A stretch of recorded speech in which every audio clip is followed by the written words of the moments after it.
Ating pong disclaimer, CDC PH is not anti-vaccine. Hindi po kami anti-bakuna. Ngunit anti po kami sa mandatory na COVID-19 na bakuna. Hashtag pro-choice po kami. Good evening po, Kong Lito. Good evening. Good evening. Good to have you, sir. Okay, the topic outline for tonight, only in the Philippines, face shields. Oh, sino mag-uumpisa dito? Who wants to start? Well, let's ask Kong Lito to start. Start us off on face shields, Kong Lito. Well, wala dito yung Octay. Yun ang paborito ko eh. Kong sa Congress. Go ahead, sir. Sila Go ahead, sir. pasimuno ng maraming problema natin eh. And sila, they're not even asking for donations. They are spending their own money because they love the Filipinos. Really? Who's funding you? Sabi ko kanila, who's funding you? Yeah. Kami lang. Out of pocket kami lahat. Ang gagaling niyo. Mayaman kayo, no? Wala man lang kayo hinihinging tulong. Who authorized you to analyze and predict? Dapat may authority kayo. Wala daw, wala. Wala? Basta na lang kayo nagsalita, tapos pinaniwalaan kayo ng lahat. Lahat ng projections nyo, about 70% are off tangent. And yet, you keep on projecting. Ano specialization ninyo? Sabi sa akin, kami po yung mga, mga experts in our own fields. O, kayo ba mga political scientists? Hindi po naman. Medical po kami, ang research na. Bakit nagpipredict kayo kung sino mananalo sa election for president? You are not even qualified pala.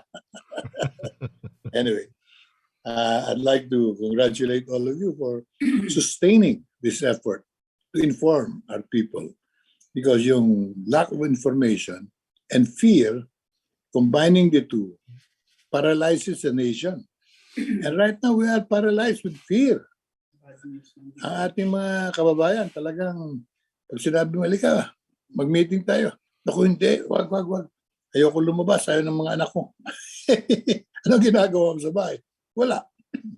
O di, sumali ka na lang dito sa CDC PH para malaman mo katotohanan. I've told so many people to join us because I know that they will get the truth and the necessary facts about all of this that's happening to all of us. And ang solusyon ng gobyerno talagang just fear, lockdown, and control. Senate, yeah, I am with you all the way. Salamat po, Kong. And if there's anyone who, Kong, has spotted the problem of face shields and the lack of a scientific basis, it's our very own Doc Iggy Agbayani. Doc Iggy, I have to tell everyone, you're the first one who said we need to point out that the face shields have no scientific basis. Can you talk more about that, Doc Iggy? Yes, Mari, thank you. Ano kasi, even with face masks, there was an argument already, a big argument. Because for 30 years, there was no randomized control trials to prove face mask works. So talagang big question yan for the community. Now, walang issue about hospital use eh. Now, biglang, for some reason, we're the only country using face shields. Hindi na nga ito about face masks. What I'm saying is, may argument na nga sa face mask. We still jump into face shields, parang from stupider. Parang ganun ang pagkadiri. But, you know, I will say na I found one other place na gumagamit ng face shields. It's in Machu Picchu, Peru. Oh, okay. So I think we rank the same as Machu Picchu, Peru. That they require mag-face shields. But this is the thing. I think the last 5 days I heard some engineers talking about the efficacy of face shields now. But they are using what we call physical studies. These are not what you call yung mga, this is not the same as the virus. Because may behavior po ang virus that is not the same as the same particle size. So you cannot use that as a study to say, oh look, nabaharang namin yung particle. So maharang natin yung virus. It's not the same. So yun lang ang pinapoint out ko na we don't really have randomized control studies and we should. Bakit? Kasi mandatory po siya. Wala kang choice. If it's mandatory, you don't have the freedom to say, baka naman ako kasi may exemption ako, I may not wear this. Kasi nga, baka kasi nahihilo ko o kasi may salamin ako. No, it's mandatory. So it should have been with the FDA to prove that it is efficacious and safe. And what did we find a few months ago? That the FDA declared on its own, we will not need to do any studies on this. We will just say that we are not going to screen it at all. Signed, of course, by our great Dr. Domingo, to say that they are no longer responsible. I think that's that's a cop out and the election of duty. And now I have patients who cannot see because nadapa sila dahil naka-face shield. Some people say they suffocate. And if you wear glasses, nakakahilo. Yes. So what about those? We don't talk about that. And then it doesn't work. They have to prove it works before they say it works. If you don't have proof, you have to fall by the negative hypothesis, which it doesn't work. Doc Iggy, let me react to that. Obviously, it worked. Somebody made a lot of money, so it worked.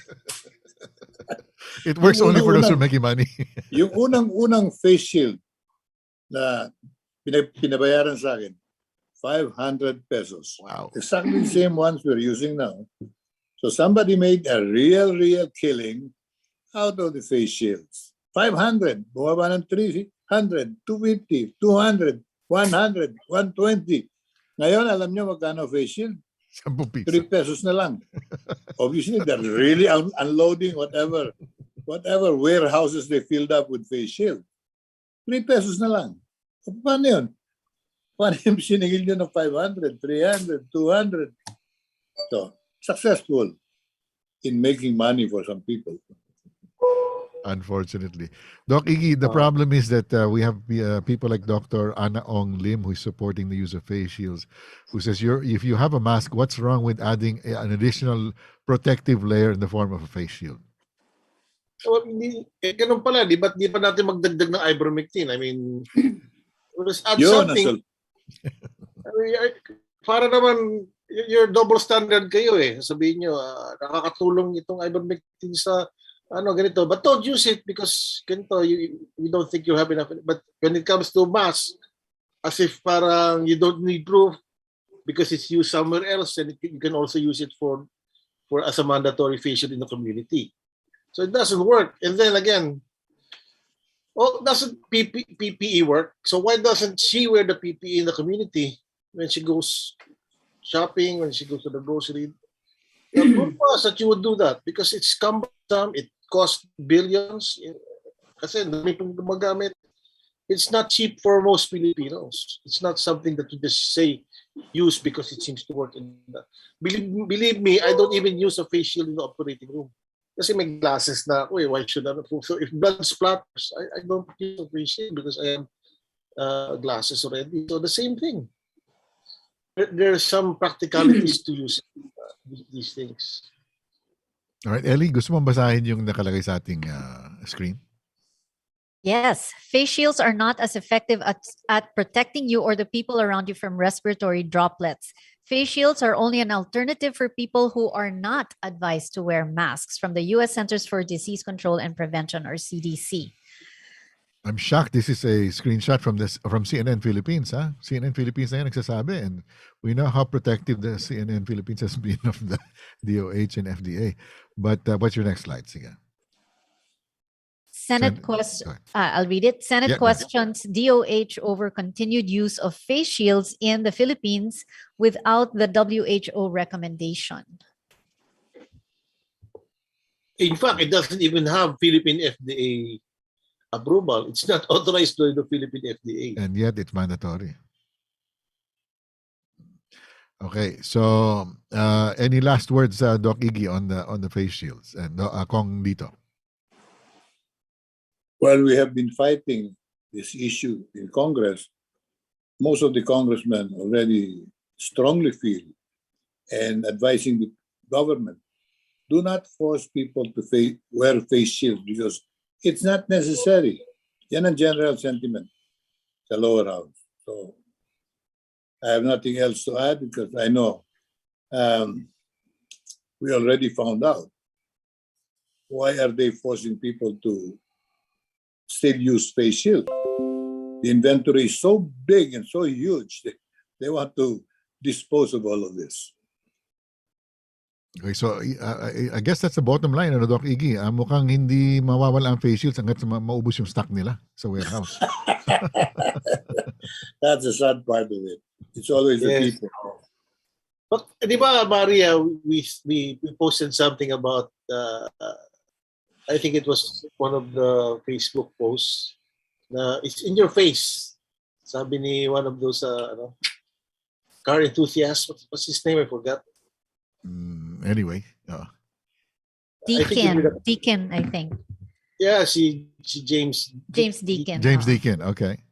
What did he say? I think I just can't find it, but it was so funny. So funny it hurts. Sorry, hindi ko kasi nakita. But let's move on. Go ahead with the next topic, Ellie. Granular or whatever, lockdowns do not work. Naku, isa pang paborito ni Doc Iggy yan. Oo, di ba nakakagigil na? Talaga. Nako, we've been in this bout for more than a year now, and our government keeps on doing the same thing over and over, still expects a different result. Is hashtag insanity. Okay, that's a quote kasi from Einstein, Albert Einstein, which he says, insanity is doing something over and over and again, over and over again, and still expecting a different result. So hashtag end the lockdown. Eto, here we go. Yeah, Mari, I found it. Yeah. All right. James Deacon. The hardest thing about wearing the face shield now is that the corruption is now right in front of your face. Literally. Literally. Oo nga naman. Yeah, you know, okay. There, as a reminder. Every time you look through that face shield, you remember how much of taxpayer money went to an unscientific, and yet the government, the OH, is still defending it. The people who are behind it are still defending its use and saying, you must continue to wear it, even though we're the only country apart from Machu Picchu that is using this on a mandatory basis. Not Peru, just the Machu Picchu area. Machu Picchu lang. Oh. So back to the issue of lockdowns. NCR was on the strictest quarantine level, ECQ, and after a month, cases are more than double. If this doesn't tell you that something is really wrong, then we can say we are hopeless. September 6, 2021, 22,415 new cases from Rappler, Philippines, a screenshot.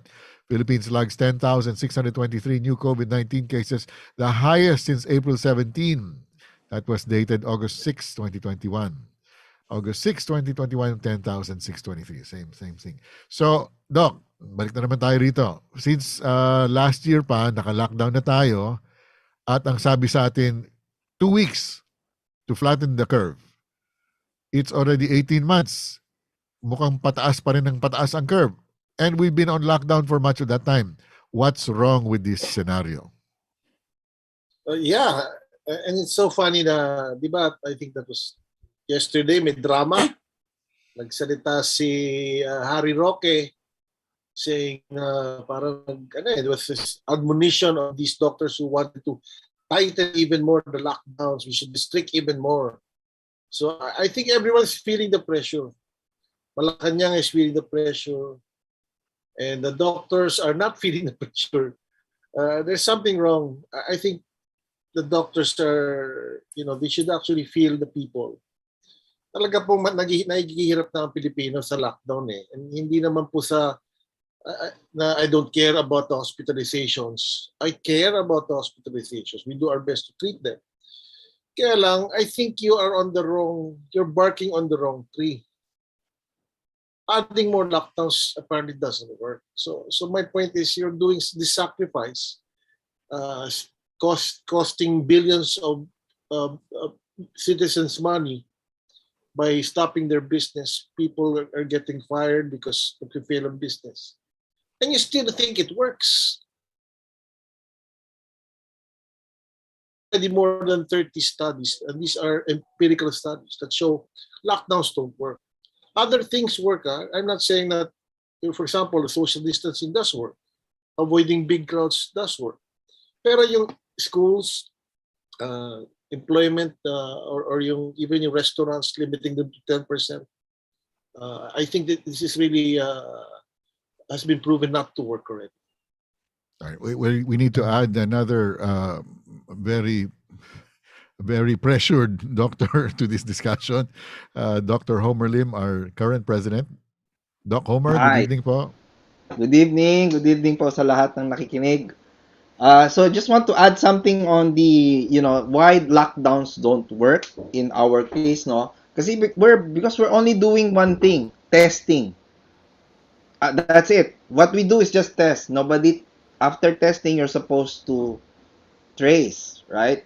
So if you cannot trace, you're supposed to treat. So we're just testing, we're not tracing, we're not testing or treating early. So of course the cases will just keep on ballooning and ballooning and ballooning. And whether or not you have a lockdown or not, the point there is, especially with Delta, no, when you get infected, one person in the family gets an infection, we all assume, and more than 90% of the time, everyone in the family will have a positive test. But again, the most important thing to remember is, you're not supposed to test even the asymptomatic. You should only test those who are really sick. So I think that's the reason why, we have so many cases right now, because kulang yung gusto lang nila test. Test lang, hanggang doon na lang, wala nang trace, wala na ring treat. Bahala na kayo sa buhay nyo. So that's really what's happening, kaya we're in this, predicament right now. Doc, let me play devil's advocate for a while here. Since we're Yes. already seeing that there's proof behind the accusation, beyond the former claim that there was money being made by those selling face shields, who's to say that money is not being made off of the RT-PCR tests and the demand that we test the asymptomatic? Am I correct in saying that never in the past have we tested asymptomatic patients? That's tama yun. That's exactly correct. Just imagine mo, no? Everybody just imagine. So, you get, the more infection, of course, the more people get sick, edi mas mabenta yung face shield tsaka face mask. Kasi dahil pang stock, di ba? Sabi, okay lang, sige. So Hindi, isa di ba? itong malaking marketing gimmick lahat. Oh, pangalawa, the RT-PCR. Where do LGUs get their RT-PCR? Where do LGUs get their testing kit for the RT-PCR test?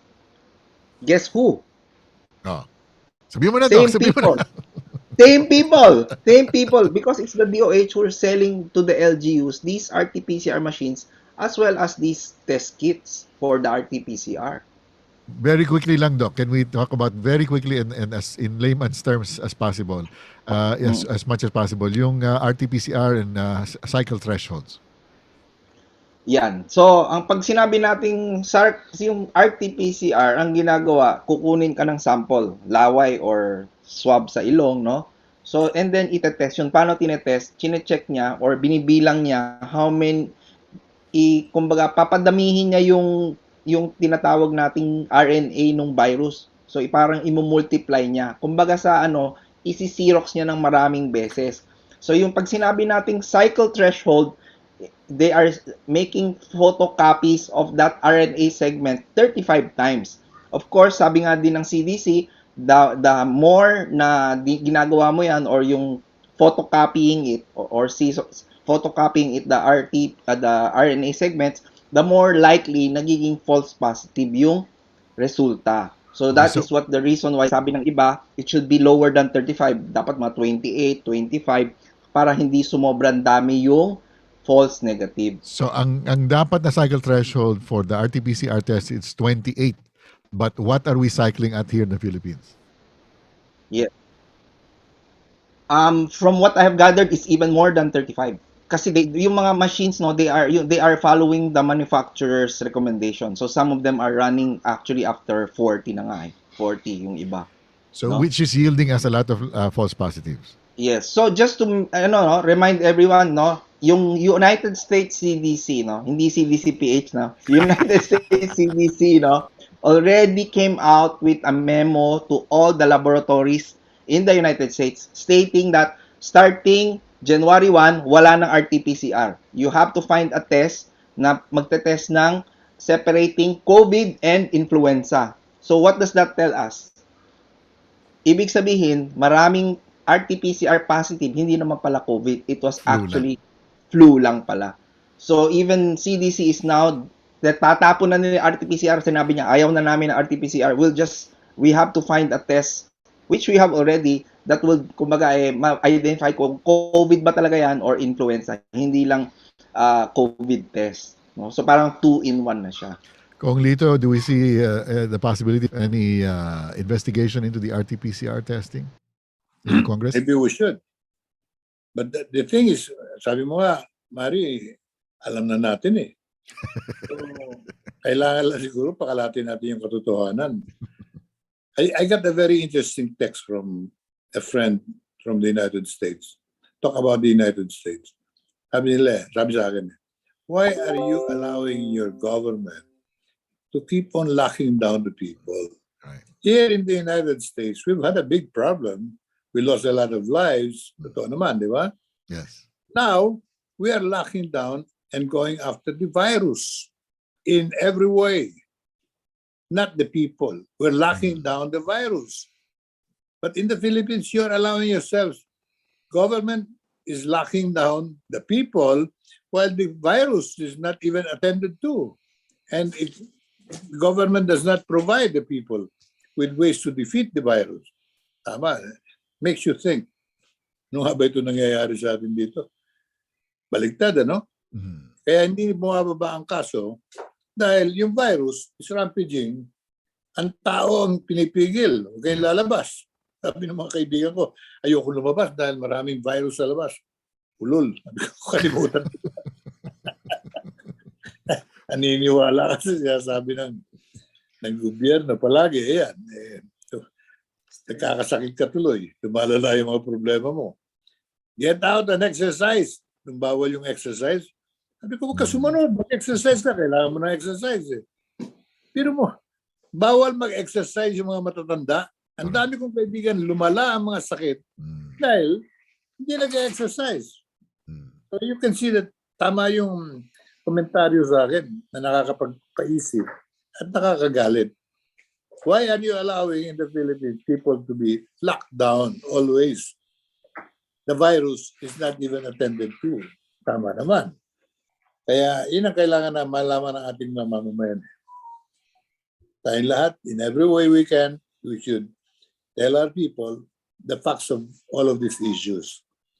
Okay, yung basta't kumakagat na lamang sa stampeded motion of people, especially ones caused by dubious organizations like Okta.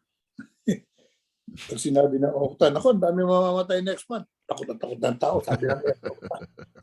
Alamin natin, sino ba yung Okta? Kaya yung tinanong ko talaga, who are you? And I researched on each and every one of them. I found out the president, Mr. Rai, is not even a natural-born Filipino. He is a naturalized Filipino. He was born somewhere else. But he's the one dictating the direction of our national leaders and national efforts on how to face up with the virus. Kaya kanilang solusyon, tumulong na lang tayo sa susunod na Pangulo, sabi.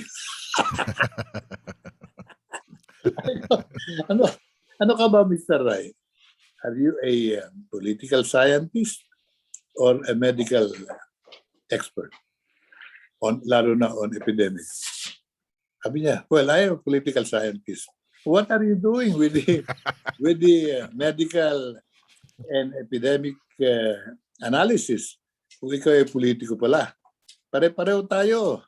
You join politics, but not the medical profession because you are not one of them. Ang hirap, takot talaga dito sa atin ngayon. He who controls the minds causing fear so that everybody follows.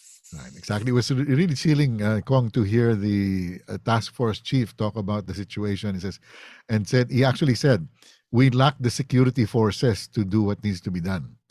The answer is not a medical solution. The answer is security forces to corral the people and lock them down. I know. We have another of our CDC PH members here who is another. He just loves lockdowns. Sir Nonoy Oplas, you want to talk about how much you love lockdowns and how much it's helping the economy, these lockdowns, Sir Nonoy? Is anyone in this group loves the lockdown? I'm in the wrong group then. I'm being sarcastic po ako. Sir Nonoy, are you there? Yeah, si Sir Nonoy. Medyo choppy lang yata ang video niya. Baka pwedeng ano na lang, Sir, is that him, Sir Nonoy? I saw his name. But anyway, Dr. Jade is also with us. Good evening, Doc Jade. Good evening. Good evening, everyone. Okay, well, let's get back to the slide since we can't get Sir Non. What are we talking about?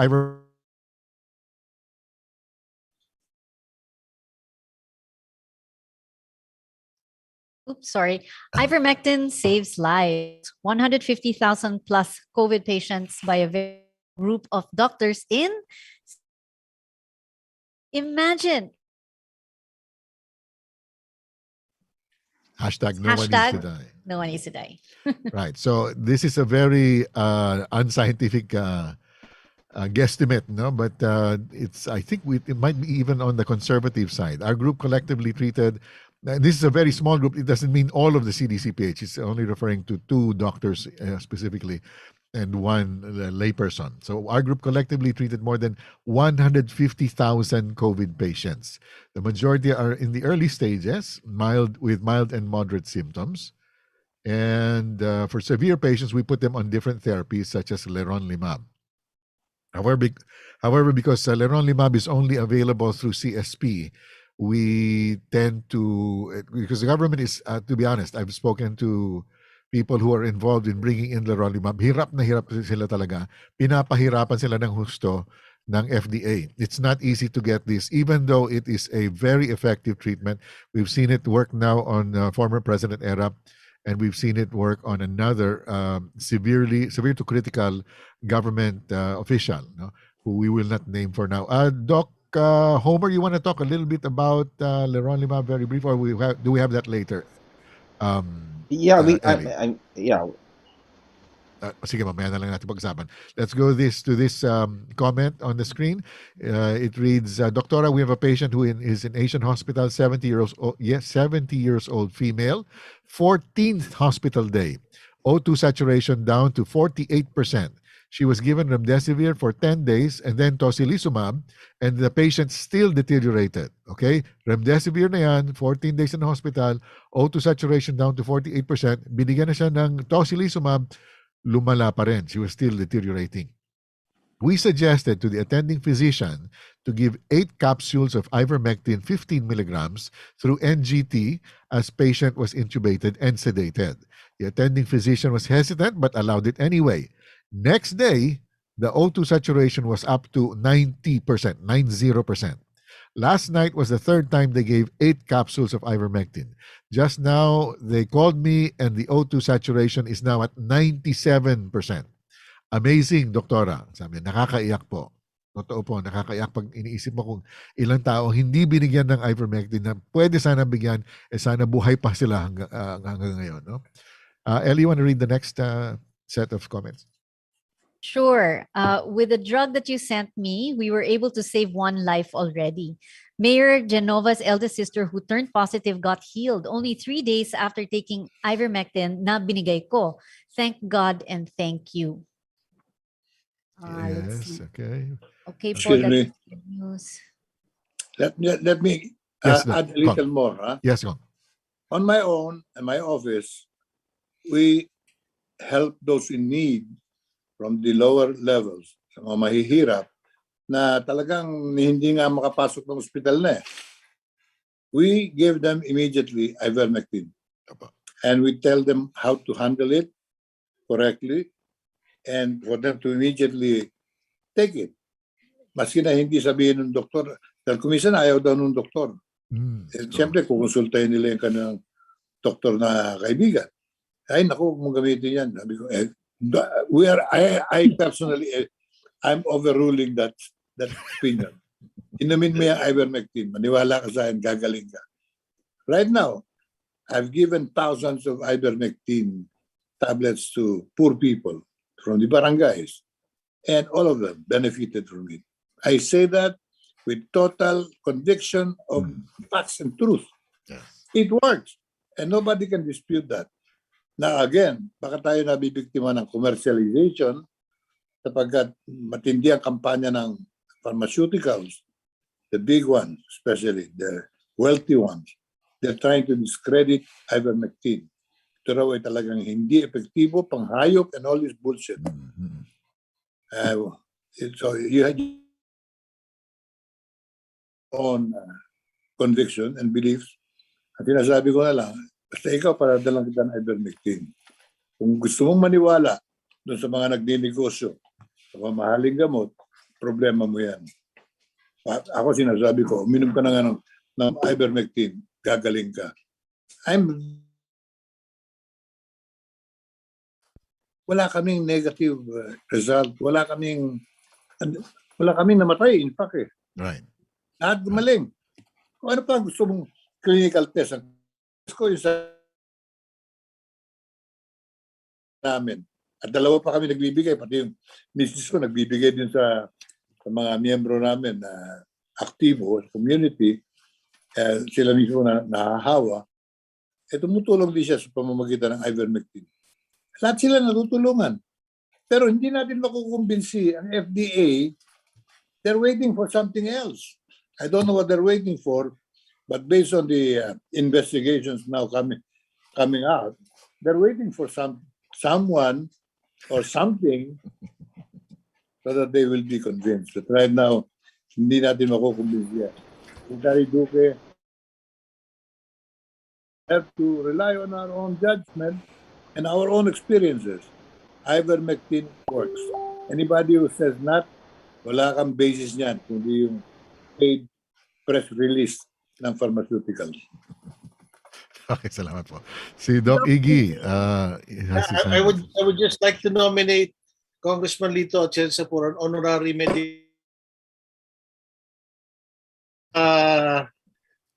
choosing medical school of choosing, and we will support. And I have my own clinical testing that I am doing on my own. School of actually, sabi ni Dr. Quijano, School of Common Sense. Yun. And if you just had save one life, di ba? Laking bagay na eh. Yes. And that is the sad thing about this, that some doctors are even trying to stop it, not thinking that maybe in 5 years, how could they cope with their guilt to realize that, you know, back then I stopped. What have I caused? Napaka-safe drug kasi. It's such a safe drug that it's even given up over the counter in some countries. Hindi na kailangan ng prescription. That's why, yes, I think as we've discovered, we can, although I'm not saying naman na take 5 tablets, but even more of that seems still to be safe. And we have studies to show it. Even that if you give it 10 times the recommended dose, it's still okay. But then again, na-point out na nga natin, bakit talaga kinokontra? Sad to say, I was reminded by an article back in January, would you believe January, that the price of the vaccine here is 3 times more than the price of the vaccine in Indonesia, in Malaysia. Again. Here we go Times again. more. How is that? And that I think put that in na po yung gamot. At alam niyo ba, secret pa. May secret. Ipaalam. Imagine the kickbacks that is possible 140 billion pesos. If 3 times the cost, ano po ang 2/3 ng 140 billion pesos? You do the math, and I think it's a horrendous amount. Doc, how many, before we go to Dr. Homer, ask him the same question, how many patients would you say you've treated by now with ivermectin? Ako po, Yes, sir. siguro rough estimate, mga 1,000. Rough estimate. You're being very, very conservative, Doc? But ganito you know what? I actually believe marami nagsi-self-medicate. There are probably 1 million people who self-medicated already with the Philippines, please. And that's that's self-medication for prophylaxis, not necessarily for treatment. I think even for treatment. Even for treatment. Okay, Kasi so I do get patients who will consult me na nagte-take na, and then they just want more information as they go along. So I think that is understandable given there's not much of an alternative. Kasi give me an antiviral that's being used. Actually, I'm really shocked na we doctors just accept that 1 year later, wala pa kami mabigay na antiviral. So that's odd.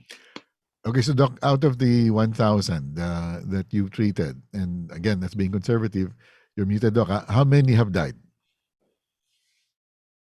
Doc Iggy. Actually, one died, but because they decided to go to the hospital, so they could not give ivermectin. So that is problem nga po when they moved to the hospital, and we could not convince the doctors anymore. And then I just find out later na So how I wish things were different, parang how I wish they could have continued. What was really wrong about giving ivermectin? That was a very safe drug. People are trying to say na tumaas yung kanyang liver enzyme because of the ivermectin, nasira yung kidney niya. But we do know that it's one of the safest drugs in the world. That COVID itself causes the problems to the liver. And that is proven many times. As COVID cases were being admitted in Wuhan, they saw elevated enzymes of the liver, increase yung mga kidney issues. So parang to blame ivermectin for that is really, to me, immoral or criminal. So we can guess that the patient went from ivermectin to the hospital where they were more likely given remdesivir, and maybe they got worse intubated. Okay, so we can't really blame ivermectin for that, can we? It was COVID and remdesivir, and in the end. No. But certainly may bias din naman tayo, no? Right. If the patient is getting worse, we do recommend na ma-hospitalize kasi nga they have to be intubated. Yes, hospitalized, but following our protocol, which we have. We have a late treatment protocol. All right. So and we really do have to admit that hindi siya it's not a 100% drug kasi people say, no. Yeah. Bakit namatay pa rin? Bakit nag-worsen pa rin? It's not perfect. No drug is perfect, after all. So, Dr. Homer Lim, you've treated, and here we go again. How many have you treated, Dr. Homer? Well, I stopped counting at 7,000. So, I mean, estimate. I would say over 7,000. That's the estimate. Starting from last year. Yeah, I mean, starting from last year. But sure, definitely this time, this surge, I think over 3,000 to 4,000 na sa dami ng ano. Kasi we're treating families, we're not just treating one patient. Right. So additional 3,000 easily. Easily. Okay. Easy. So 10,000 for you. I would say maybe closer to 3,000 for Doc Iggy. Is being too modest, I think. So how many deaths in your 10,000 out of your 10,000, Doc Homer? I mean, it's really hard to say. I mean, I think deaths would be, I would say 98% of the time, patients don't go to the hospital.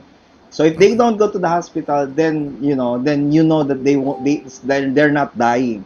So I would say 98% of the time they don't go to the hospital. And how many were actually killed by the ivermectin? 0. Okay. Doc Iggy, how many were killed by the ivermectin? You're one patient. We cannot say Doc Iggy already agreed that we cannot say that ivermectin killed that patient. So no deaths due to the ivermectin, and yet they're claiming, the other side is claiming, the DOH is claiming, the PMA is claiming, PSMID is claiming, HPAC is claiming that ivermectin is unsafe. You When know, we ask, go yeah. ahead. Yeah, Mari, I just want everybody na maintindihan and understand what is really happening, no? Nung, di ba, nagkaroon tayo ng with Senator Dick Gordon, tinatanong niya kay Duque, sino nagsabi ng face shield ang kailangan natin gamitin? Sabi ni Duque, o yung mga eksperto. Sino yung mga eksperto? Name them, name them. So nag-name siya, Dr. Edsel Salvana, Salvania, Alejandria, Alejandria, and then Tony Dance.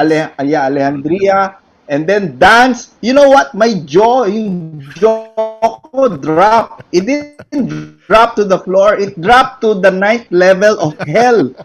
I mean, kasi these same people na sinasabing, these shields, pero walang ebidensya, zero sa face shield. And these same people, same doctors, same experts, keep on saying walang ebidensya ang ivermectin, hindi yan effective.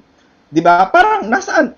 Kung yung face shield nga, zero evidence, kami nga, ivermectin, meron kaming evidence. How could you even... So, Okay, nagchapi si Doc. hindi ko talaga ma-wrap yung sarili ko na at talagang sabi ko parang nananadya yung mga anyway, and then also, di ba, we also already talk about yung mga antivirals with regards to yung COVID, di ba? Before, pinag-iinitan nila remdesivir lahat, remdesivir. Nawala because yun nga, nabuko that remdesivir does not improve survival. So ngayon, ano yung nauubos? Tocilizumab. So I just want everybody to understand ano yung tocilizumab. Itong tocilizumab, kumbaga monoclonal antibody. Pero itong drug is an immunosuppressive drug. Nagsusuppress siya ng immune system. So if you give patients with COVID, with infection, you give tocilizumab, ano mangyayari? Bababa ang inflammation, bababa ang immune system, guess what? Tataas yung infection. So, and not only that, tocilizumab is actually toxic.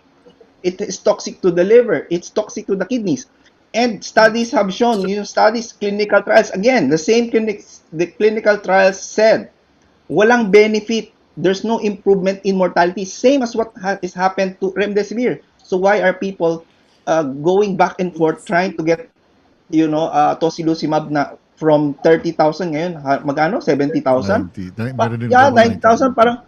And then only to find out these people na toxic pala yung tocilizumab and they're not supposed to give it in patients who have infection. And how many people in the hospital with COVID have other infection? So you're not supposed to give yung ang dami pinagsusulat sa chat messages because why are we using these drugs that we have no benefit? Kawawa yung mga tao. So wrong spelling lang po ang pangalan siguro. Doc, wrong spelling. Tocilizumab dapat ang pangalan. Okay, joke lang. Baka magalit sa atin yung Big Pharma. Too late. Meron tayong we missed a couple of slides there. If Boss Ann, paatras lang. Di ba may isa pa? Yan, okay. Middle slide, Ellie, you want to read it really quickly? If he feels better, what is the dosage required for extreme cases like this? Anong advice ng doc niya, ivermectin? Take it, sabi ng doc sa ICU. Late treatment niyan, I have to be sure. Okay, I'll wait for your advice. Later on, partner, from 25 na oxygen, nag-normal na to 97. Grabe. It is indeed a miracle pill. That's right. If I remember correctly, pinadouble dose ni Doktora. Yung 95% na sat oxygen sat naging 97 the next day. Okay, next. Thanks once again on the assistance regarding my relatives. Swab testing now negative. Mabuhay ka. That's right. Okay, next slide please. Ellie? Hi, I just want to say thank you. My cousin is much, much better already after taking ivermectin. Wala na agad ang fever next day, both of them, cousin and husband. So next day relief after IVM, 1 dose, patient was positive, mild symptoms. Next. And 26 so far, ma'am, excluding statements from their families po. We'll prepare folder per person, ma'am. Super thank you talaga that you introduced Ivermectin to us. To us, talaga pong lifesaver. 3 days relief after Ivermectin. 1 dose lang yan per day. No? 26 patients were all positive with mild to moderate symptoms. Next slide. Okay. Saan galing to? Okay, yan. Okay. The president leaves ivermectin used to doctor-patient discernment. This is from, I take note, no? It says the Republic of the Philippines, Philippine News Agency website. All right? So sa PNA po mismo nanggaling ito, which means Malacanang is agreeing with this statement. No? So very quickly, it says President Rodrigo Duterte has left to the medical professionals and their patients the decision to use anti-parasitic drug ivermectin to prevent or treat the coronavirus disease 2019. Duterte made the remarks in a pre-recorded talk to the people delivered Friday night but aired Saturday morning. He said he would let anyone who wants to take a good gamble in terms of trying the effectiveness of ivermectin against COVID-19. I leave it really, sabi ni Presidente, I leave it really to the doctor-patient relationship. If the doctor believes in good faith that it can help, and the patient also believes in his heart that he will get well, we leave it up to you to decide. Okay, kasi ang kaya natin sinasabi dun sa ibabaw, nakalagay, let us see if PRRD goes wishy-washy again on this. Dahil noon, mukhang pinapaboran na niya ang ivermectin. Tapos may kumausap sa kanya, bumaliktad after 1 or 2 days. Tapos later on, nag-aano na naman, parang okay sa kanya ivermectin. Tapos may kumausap na naman, umatras na naman. So that's why we're saying nag-wishy-washy. No? Today, September 11, itong lumabas sa Philippine News Agency, and it looks like the president is doing what we've been asking DOH to do, which is to allow our doctors to prescribe it to those people who have studied it and learned about it and seen that it is safe and effective and therefore should be allowed to use it. Now, ang PMA, if you recall, some months ago came out with a statement strongly advocating against the use, and they even threatened tama ba, Doc Iggy? They threatened you and Doc Rafi for the writing prescriptions that were really not intended to be prescriptions in the first place. But the chilling effect is still there na nananakot ang DOH, nananakot ang PMA na wala dapat gumamit ng ivermectin. So if this is a signal, I'm going to ask Kong Lito this question kasi he knows the political side much better, no? Kung nanggaling na po itong statement na ito kay Presidente, ano po mangyayari kaya sa DOH at FDA level at PMA? What do you think po? Ang problema natin, meron talaga agenda ang DOH. Meron ding agenda ang FDA. So whatever the President says will be interpreted by these two agencies according to their own agenda. Meanwhile, those of us who have experiences with ivermectin are very, very positive about the beneficial effect of this drug. So I will just urge everyone to do what we think and we feel is good for us, not to rely on the DOH. Nakikita na natin ang problema ng bansa sa investigasyon ng Senado. Dito sa ating pinag-uusapan, walang agenda rito, walang interest dito. Walang financial interest dito. Doon sa dalawang agencies binanggit ko, meron talagang interest sa pera. So, ang tao talaga kailangan magising sa katotohanan. At sila na mismo ang humingi ng dapat gawin ng gobyerno. Otherwise, democracy will not really be fitted for us. Weak-hearted and soft-charactered people. Democracy, sabi nga nila, is only for the stout-hearted. Kung ano ang tama, yun ang gawin natin. Okay, makinig sa doktor. Pati ang ating mga doktor ngayon, iba na eh. They are also, hindi ito mga doktor na kasama rito sa CDC. Right. Let me clarify that. Present company excluded. Marami sa doktor ngayon, ano rin eh, they have their own financial interest. Mabilis sila mag-prescribe ng mali. Yung tama, iniiwasan. So yung issue to, magtatagal pa ito eh. Magtatagal to. Meanwhile ako, I'm not affected by the whatever the palace says so. The DOH threatens us. They are threatening also congressmen who are giving away ivermectin. As sinasabi ko nga, ako nagbibigay. Sige, demanda niyo ako. What have I done to anyone? Kung may matuturo kayo ito, at disgrasya dahil sa binigyan mo ng ivermectin, baka siguro hindi na ako magpapa-demanda, I will plead guilty. Pero wala eh. Lahat gumagaling eh. Babalik na rin natin. Sila naman ang dapat makulong for not telling the people the truth. Kaya sabi ko, natutuwa ako kay Manny Pacquiao talaga. Sabi niya, alam mo kung ang aking commitment sa bayan, housing.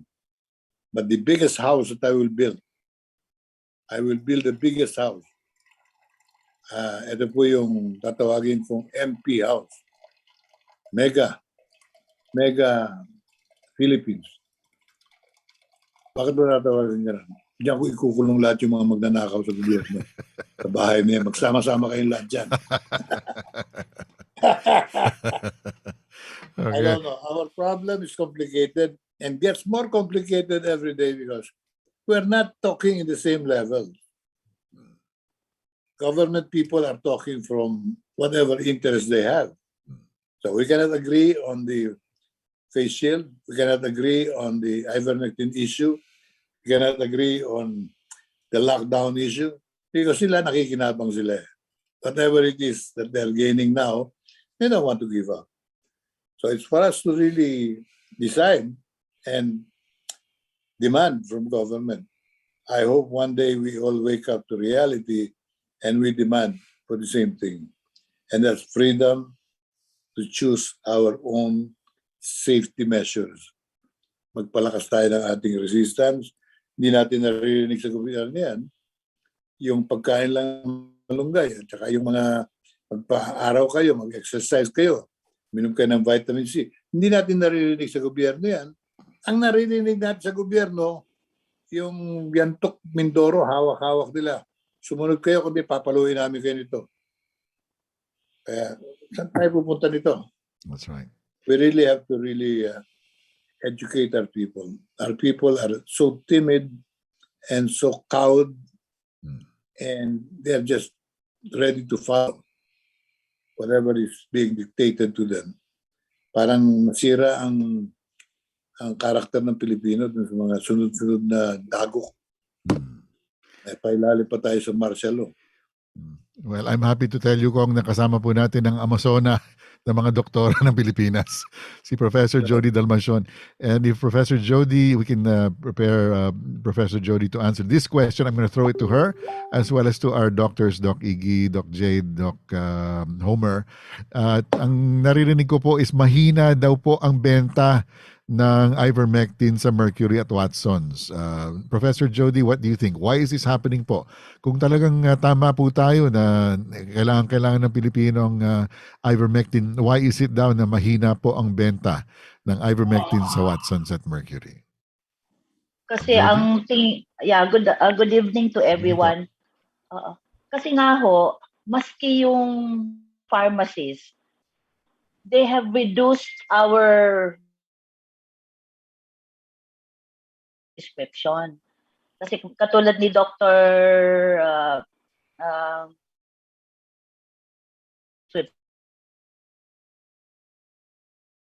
Yun din ang experience ko. Until hindi mo isulat kompleto yung direction, hindi nila yan isi-serve. Na hindi dapat, walang karapatan ang pharmacist na hindi iserve yung prescription ng doktor. So ang nangyayari po, kumukuha yung mga pasyente from the internet, from other people. So actually in the market, I think, we have around 10 or 15 brands going around. So yun ang mahirap, no? Kasi pag meron dong low quality at meron contaminant, masisira ang ivermectin. Saka, doktora and mga kasama, hindi buwebenta ang ivermectin o mababa, paano i-discourage ng gobyerno at tinatakot pa? O kayo iinom niyan, makakasama sa inyo.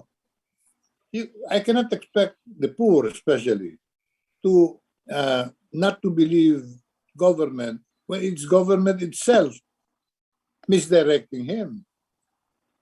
yung mga lumalapit sa akin talagang walang choice na lang. Walang-wala. Kaya pag sinabi ko, uminom ka ng 2 agad niyan, ha? Ginagawa niya. Sabi nga ni Dr. Iggy, sabi niya, Dr. Atienza ako, naglalakas loob na lang ako dahil wala naman talagang nangyayari hindi tama At kung talagang medyo may problema at may komplikasyon, kinukonsulta ko naman kay Dr. Iggy. Yung opinion niya. Sorry. Kaya Salamat po po. kami, yung grupo po namin, I'm part of another group, no? By ourselves, no, we have an engineer member. Meron siyang HPLC. So siya na mismo ang nagtitest. So sa ilang brands, I think we tested 8 or 9. Lahat po pumasa except for 1 because there were heavy metals arsenic. But when the engineer repeated the test, kasi walang tumutulong sa atin Tayo-tayo na talaga bilang doktor. Alam namin ang mga quality test, physicochemical properties. Kasi kung hindi magbebenta sila from the regular market at tatakutin nila yung mga doktor na nagpiprescribe, kasi hindi lahat ng doktor gusto magbigay ng reseta po. Ako, malakas ang loob ko kasi alam ko wala sa batas na against ang off-label. At tulad po ninyo, tama po yung sinabi nyo, i-demanda nyo kami. At ang PRC po, ang nagdidemanda sa doktor ay pasyente. Hindi ho pasyente yung doktor na nagagalit sa amin. Hindi ho pa. But that will not carry any water. Okay. Any responses to add to that, Doc Homer, Doc Iggy? If not, we'll move on to the next topic. Ako nag-freeze yata. Okay, next slide, please. Questions about ivermectin, go to cdcph.org and look for Ask About Ivermectin from the menu options. Ellie? Yeah. Si Doc Homer. Go ahead, Doc Homer. Doc Homer? Yeah, so with regards to yung sa ivermectin, I think one of the reasons why mababa din yung So one of the reasons why the unavailability of the ivermectin kasi nga yung shelf life or yung expiry ng ivermectin from Lloyd's is actually 6 months lang. So of course because 6 months lang yung expiration yung yung shelf life niya. So hindi rin makagawa ng madami yung Lloyd's. So kaya konti lang talaga yung nasa merkadong availability ng ivermectin, no? So I think that's correct, no? Dr. Jody said was correct. Pinakikilaman talaga ng pharmacist yung prescription ng doktor and they're very very strict. Binibilang talaga nila, hindi nila bibigay ng more than what is prescribed for 1 week. Bibigay lang nila exactly 1 week instead of giving them let's say for 2 weeks. So I think that has to be addressed very soon. All right. Okay, so next slide, Ellie. Vaccination na tayo. Everybody's favorite topic. Go ahead, Ellie. Vaccine. Why mandate it if it doesn't work? Global news speaks highly of its ineffectiveness. Our government just needs to take its blindfold off and start reading and learning from other countries. Ellie, how can you say that? We all know vaccines work. Talaga? Okay. I beg to differ. Naaway Okay. tayo. The headline says, more boys more at risk from Pfizer jab.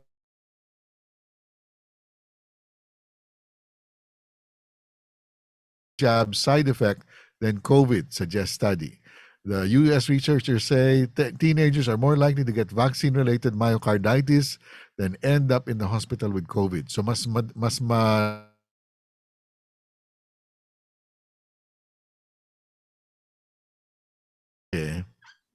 kesa kung magka-COVID sila. So, mas delikado yung Pfizer vaccine. So itong already approved. And I know Secretary Domingo is very excited, and Director General Domingo is very excited to also approve Pfizer in the Philippines. So hindi ko alam kung anong gagawin niya dito sa mga reports sa Israel at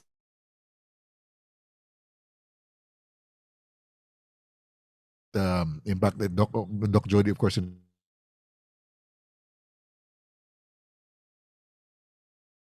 adverse effects are just mandatory vaccination programs. Pwede bang i-unvax tayo ng gobyerno once na vaccinate na tayo? Doc Jody, can they unvaccinate us kaya? Hindi na po, naglalakad na po sa buong katawan niya. Na alam naman ninyo, pag sira yung bone marrow transplant, binibigay sa mga leukemic patient.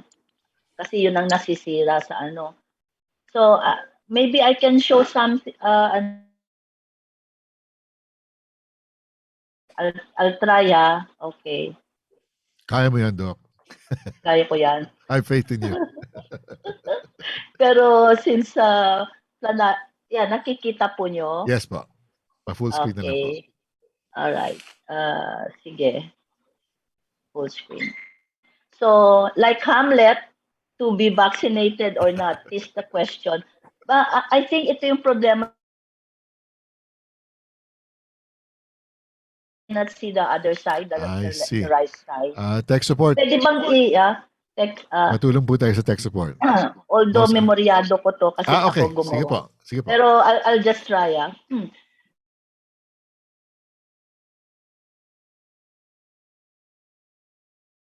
ito, no? So, actually, matagal na yung bakuna as early as the 800 at China. No? Chinese ang unang meron silang kinuha sa scab, which we think it's smallpox. Pero it really started yung 1790s.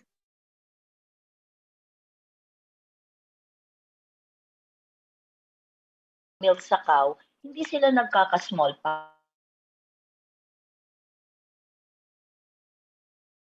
O yung nana, yun ang ibinigay ni Dr. Jen. Nakatulong talaga siya sa eradication ng smallpox and rinderpest, no? Which is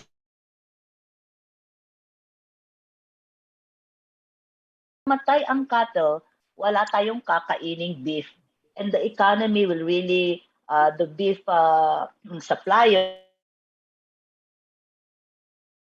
So, yung 1970 WHO. However,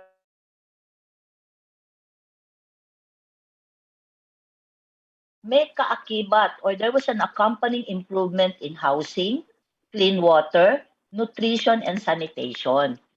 Kaya makikita nyo, yung natitira na lang mga polio at measles are in developing countries.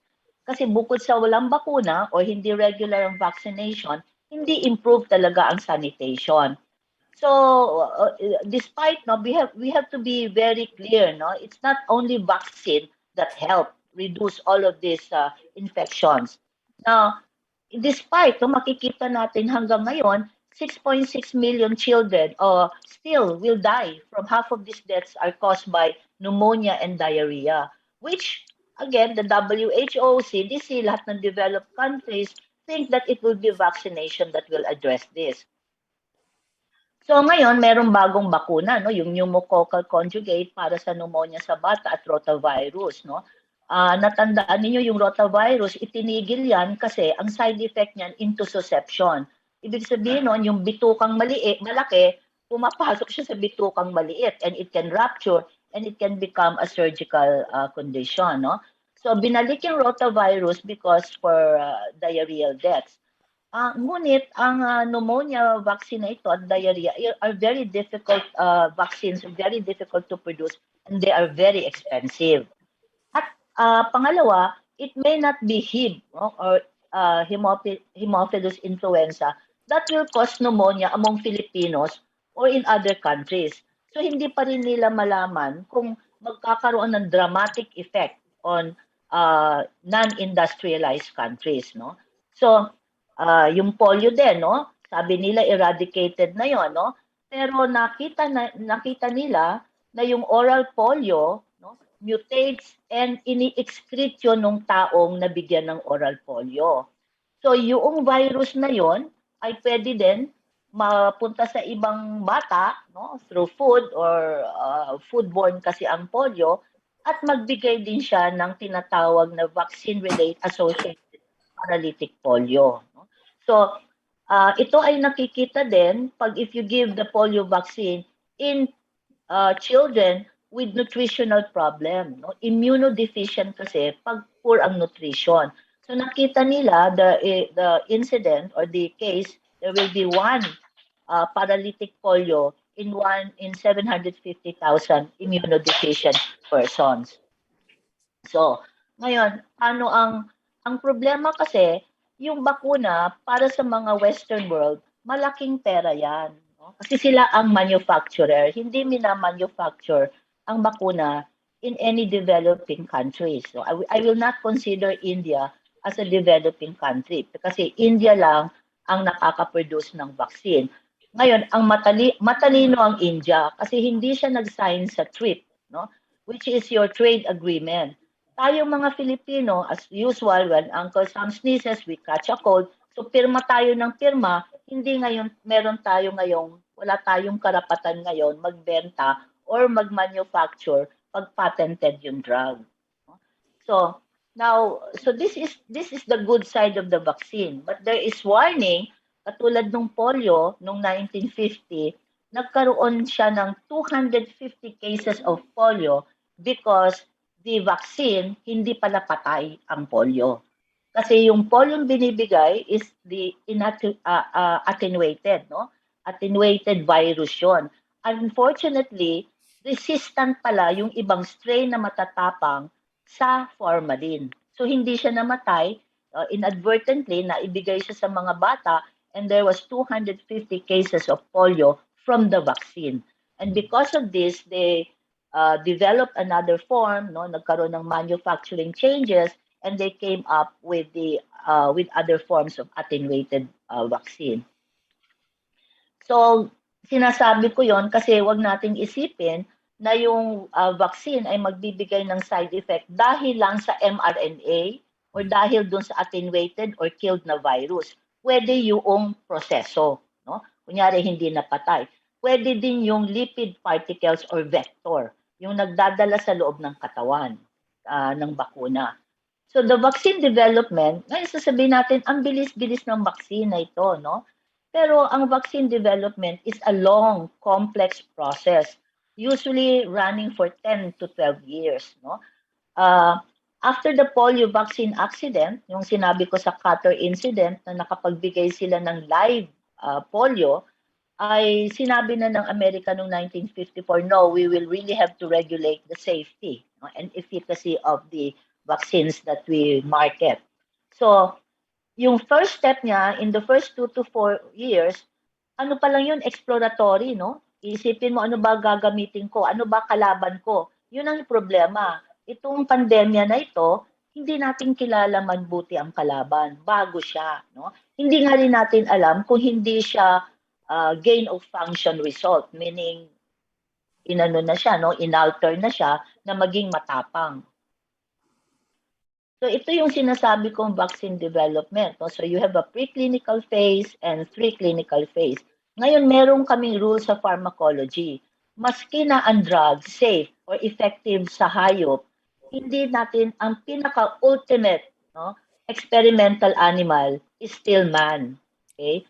So ito ang problema sa clinical trial. And that's why they are developing certain like adaptive clinical trial, no, mga design na hindi na masyadong magiging harmful sa mga participants ng clinical trial.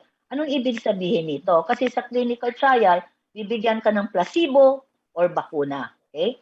Pero makikita mo maaring yung or a drug or a placebo, no? Maaari magpalit ka basta there is an initial stopping rules, no? Alam mo ano ang endpoints mo. Hindi mo hihintayin na yung pasyente mo ay lumala yung sakit or magkasakit pa. So that is an adaptive clinical trial. While a clinical trial na ginagawa natin ngayon, magbibigay ka ng numero, 1,000 sa placebo, 1,000 sa drug, bahala na ilan ang mamamatay, ilan ang buhay. Which is of course very unethical and almost criminal. So marami nang changes ngayon in clinical trial. So I will not bore you with that, no? But I just want to tell you that it is a long process which has been abbreviated into 9 months by the mRNA vaccine. Okay? No, paano nila ginawa yon? Alam ko na ang sagot noon. Ang sagot noon, kasabwat ang FDA. No? Dahil hindi regulatory requirement yan. So kung hindi mo kasabwat ang regulatory agency, hindi mo ma-abbreviate kasi sila ang nanghihingi ng mga submission mo.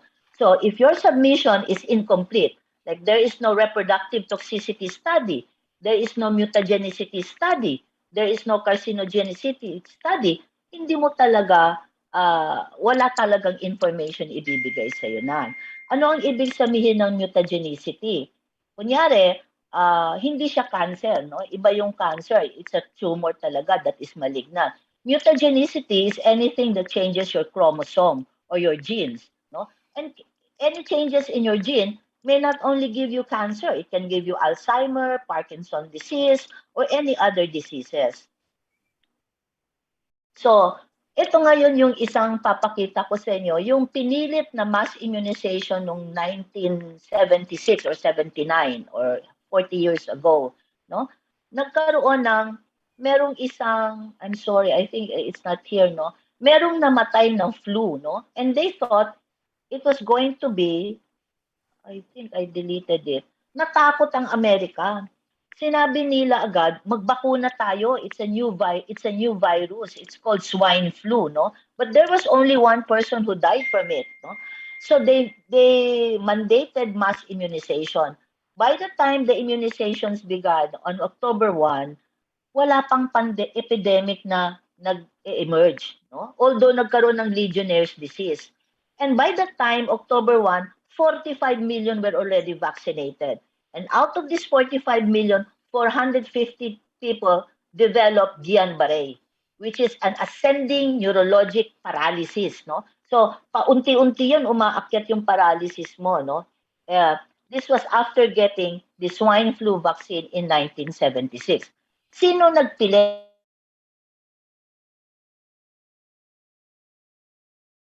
ng mga malalaking gobyerno? Sabi, teka, maghintay muna tayo. Okay? Hindi sumunod ang FDA, hindi sumunod ang CDC. Lalo na ang CDC, it pushed for the vaccination. So nakita nila, out of this 450, over 45 million, you approximately get one additional case of Guillain-Barré for every 100,000 people you vaccinated. What is the background incidence of Guillain-Barré? It is so rare that you can only get 1 or 2 cases in 1 million. Okay? 1 million people without vaccination. Pag binakunahan mo, 100,000 dito sa nabakunahan mo, 1 Guillain-Barré will develop. O isa lang naman yan. Oh, okay na yan. Di ba? Ganun ang ano nila. Anyway, this is an example of a teenager with Guillain-Barré. Okay? After getting the first dose of Moderna vaccine. So, meron na talagang report yan, no? So, 300 million of messenger RNA vaccine administered June 11, 2021, yan ay lumabas. Sa Pfizer, the known report, you have, after both vaccines, no, Pfizer and Moderna, 267 cases of this is myocarditis, okay? Myocarditis and pericarditis. Actually, nung June, nagkaroon ng emergency meeting an American Pediatric Society because of this. Because ang binakunahan were ang nag-exhibit ng myocarditis or inflammation of the myocardium, which is the muscle of your heart. Imagine, pag may inflammation ng muscle ng heart mo, paano siya magpapump? Mag-failure ka, no? Pericarditis is the covering of your heart. Nag-inflame yon. So they were able to see this in men, young men between the ages of 14 to 25, no? Vaccinated with this two vaccine, mRNA. Out of this, there were a total of 1,226 na nagkaroon ng myocarditis, pericarditis. After the first dose, 267. After the second dose, 827. Okay? Ano ang sinabi nila? Now, ang sabi pa ng isang doktor, gumaling naman tong mga ito, no? Yung mga 800 gumaling. Meron na lang kaming ongoing na may sakit pa rin, still recovering na mga 500. Tapos doon sa 500, 15 ang namatay. No? You are just reduced to statistics. Hindi nila naiisip na yung isang buhay na yon is 14 years old. No? Ang dami niya pang pwedeng ma-achieve. Okay? Kung yun baliktarin mo, kung 90 years old yan, hindi na masyadong masakit. So, sinabi nung isang doktor na ewan ko kung insensitive or nagkaroon ng cognitive disorder, sabi niya, oh, acceptable na to. Kasi if 100 people will develop Guillain-Barré as a result of 12.8 million na nabakunahan, that is extremely small compared to the likelihood of getting a serious COVID-19 infection. When you expose the same number of people, meaning the 12.8 million, to COVID-19. Okay? Now, unprecedented ito kasi nung araw sa Amerika, magkaroon ka lang ng 5 deaths, magkakaroon ka na ng black box warning. Okay? That means there's a label there sa drug mo ba o sa vaccine na may black box warning ang tawag doon. Pag 15 deaths na, ito, remember 50 deaths na, pinupull out na yung drug. Wala ka nang pakialam sa denominator. Ilang million pa yung binigyan mo. Pinupull out na yan and nire-review. But why is CDC, FDA, and Big Pharma even afraid of giving a black box warning? Okay? Ngayon, ano itong sinabi ng doktor na to? Ito ngayon, ang ilagay na lang natin sa sitwasyon natin kung may 100 COVID ka. Okay? Pag may 100 COVID ka, ang sabi ng DOH, 95% will be mild. So walang mamamatay. Wala din mag-Guillain-Barré kasi nakuha mo lang yung COVID naturally. Okay? So, pag 4 ito, i-add up mo na lang para dumami siya. 4.75% ang moderate, severe, critical. In fact, pag gamit ka ng Ivermectin, you don't even need to hospitalize your moderate. As long as you have oxygen in the house, all the paraphernalia, medical, okay ka na. Okay? So, pwedeng hindi mo na siya i-hospital. So, pagpalagay natin, pagbigyan na natin itong si Dr. Levin, let's put it at 5% will be hospitalized. Kaya ito yung sinasabi ni Dr. McCullough. This is the critical step. Huwag kang magpa-ospital. At yung doktor should find really ways diligently na hindi mau-ospital yung pasyente niya. Because once you are in the hospital, there is 38% risk of dying. Okay? So pagpalagay natin yung 38% is 2 deaths. Namatay ka, hindi ka naman nag-Guillain-Barré. Diba? Akala mo ba, buhay ka sa Guillain-Barré, but you're paralyzed, you're not doing anything, you're going to be taken care of, you're going to be fed, you are a financial, you can drain the finances of the family, and then you got it because you were vaccinated in the hope that you will be better? That's a crime, di ba? Because it is an intentional, something intentionally done so you can be free of any disease. So that's unacceptable. But how many will die in spite of the vaccine? From other diseases, from trauma, meron pa rin mamamatay. Kaya yung sinasabi ko dun sa isang hindi tayo pwedeng maging unrealistic na walang mamamatay. Maski anong gawin mo, there will be deaths. And that is what we want to mitigate or diminish, no? Because sabi, ang tanong sa akin, ba't mo pa bibigyan ng Ivermectin? Mild yan. Hey, hello. Ang Ivermectin has a function. Meron siyang isang ginagawa. Nire-reduce niya ang viral load. Nire-reduce niya therefore ang transmittability. Okay? Yung iyong shedding. Therefore, hindi ka masyadong infectious.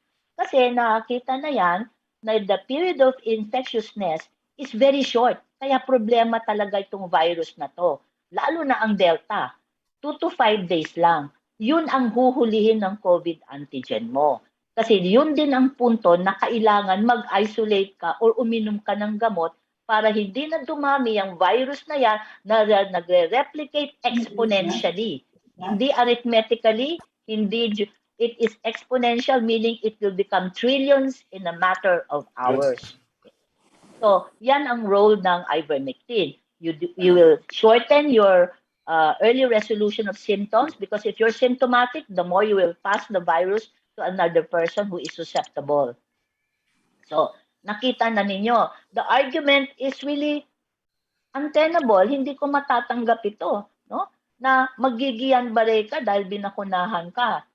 Tapos, pagka hindi ka nabakunahan, what is the background incidence of Guillain-Barré? It's only 1 out of 1 million.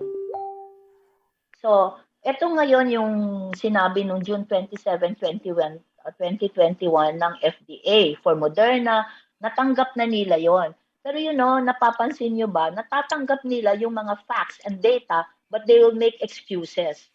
No? These excuses were never done. Kaya sabi before, and were never accepted.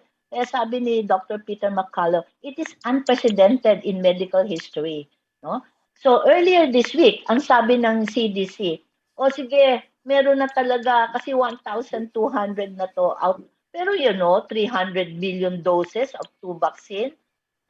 So let us watch, kung they accepted that myocarditis and pericarditis is indeed an adverse reaction from the vaccine, you should see a black box warning in all the vials of the vaccine. Now, I'm telling you, I have never seen a package insert or nobody has shown me. Dapat nga, alam mo, nag-i-injection kami sa ospital, binibigay namin yung vial. Pinapakita namin, in fact, we give it to the patient. Ito ho ang expiration, ito po ang naibigay sa inyo. Pero I have never seen a package insert of any of the vaccines. Kasi ang balita ko, maraming nakalagay sa package inserts na warning. Okay? So this is unprecedented. Ang ibig sabihin nito, nung araw, may 5 deaths pa lang, tigil na yan. 50 deaths, withdraw na talaga. So, but I will have to tell you something, meron tinatawag na confounding by indication. Kaya ka nagagamot kasi may sakit ka. Kunyari diabetes. Dahil ayaw mo magkaroon ng renal failure. Ngunit, if you're taking a medication, that drug can probably cause renal failure. So it's very difficult to see, that's what you call causality determination, na hindi ko yata naiintindihan kung alam ng FDA. How do you go about it? It is Bayesian. May statistical maneuver dyan. Now, is there confounding by indication from the vaccine? Yes. Kunyari, ang influenza vaccine, the efficacy of the influenza vaccine is mostly observational. However, these studies are confounded by healthy vaccine bias or by indication of, what do I mean by this, Kunyari, meron kang underlying chronic disease, So malamang, ikaw ang kukuha ng bakuna.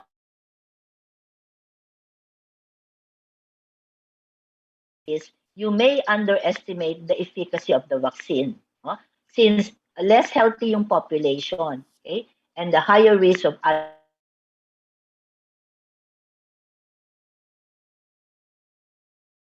might be lower. But actually, it's more protective in terms of severe and hospitalization.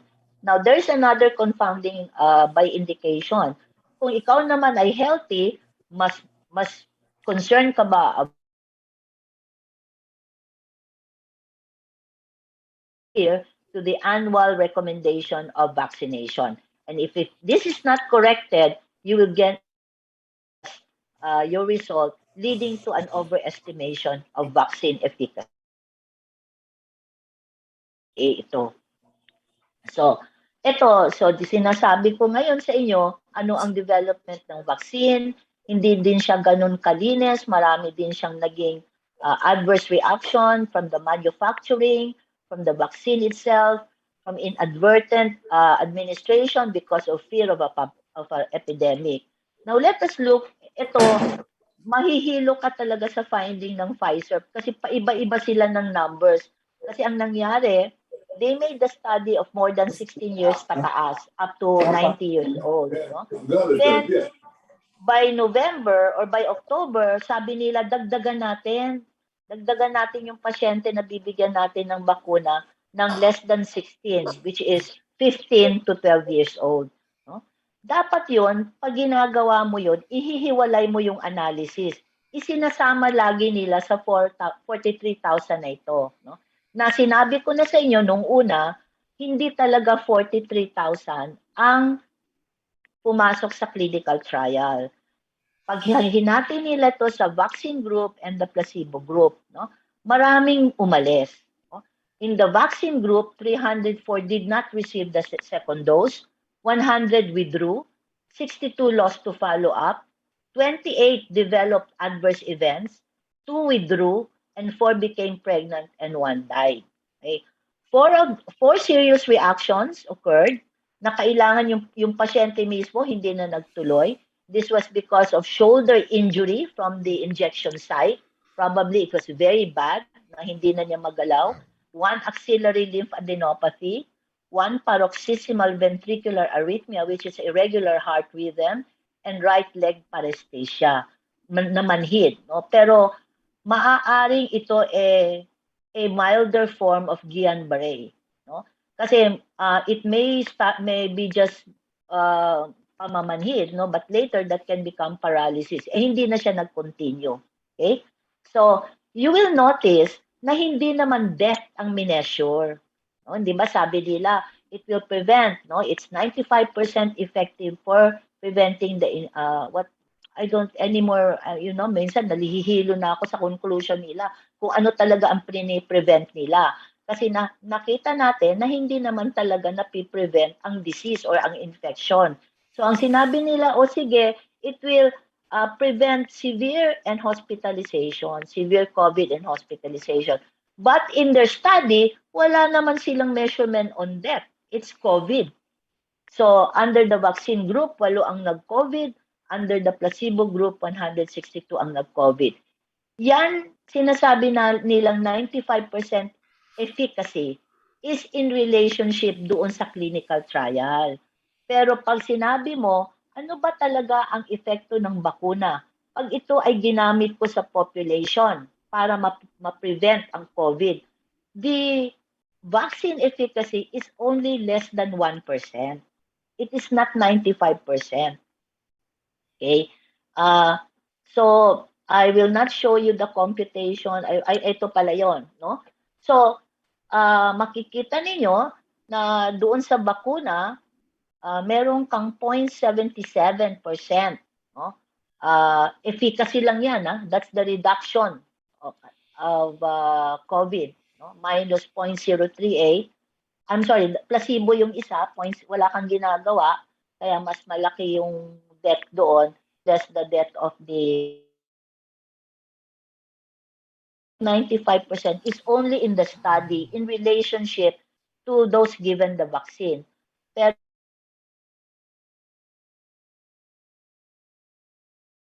you don't do this calculation. It's just the difference of 0.7 27% minus 0.73%.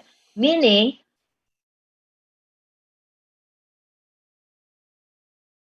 is only 1%. Hindi siya 95%. Okay? So, pag gano'n na ang iyong attributable risk, ang kailangan mong bakunahan is 129 to save 1 life. But again, their measurement was not death. Their measurement was just the infection or what they call breakthrough infection. And by the way, while the trial was ongoing, 6 ang namatay. Okay? So, ito ngayon yung 12 to 15 years old. Ito talaga, my mind is really baffled by this, no? And I am appalled. Because noong October 2020 up to January 12, sabi nila, gagawa tayo, dadagdagan natin ngayon mga bata naman. Less kasi ang ating mga binigyan ng bakuna ay 16 and above. So, pinasok nila si 12 and 15 years old. Okay? Hinati nila 1,131 sa bakuna, 1,129. Pero teka muna, inilabas na yung bakuna nung December, nag-roll out na siya, di ba? So nung nag-roll out na siya, blinded ito, no? Hindi alam kung sinong kumukuha ng placebo, sinong kumukuha.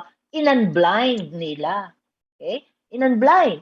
Sige, lahat nung nasa placebo, bibigyan na natin ng bakuna kasi nabibigay na sa mga 16 years old pataas. So that is what happened to this trial. There was unblinding, no? Before, after the rollout or the mass vaccination in the United States. And prior to unblinding, 15 died in the vaccine group, 14 in the placebo, and later 3 additional deaths in the vaccine after the unblinding and 2 in the placebo.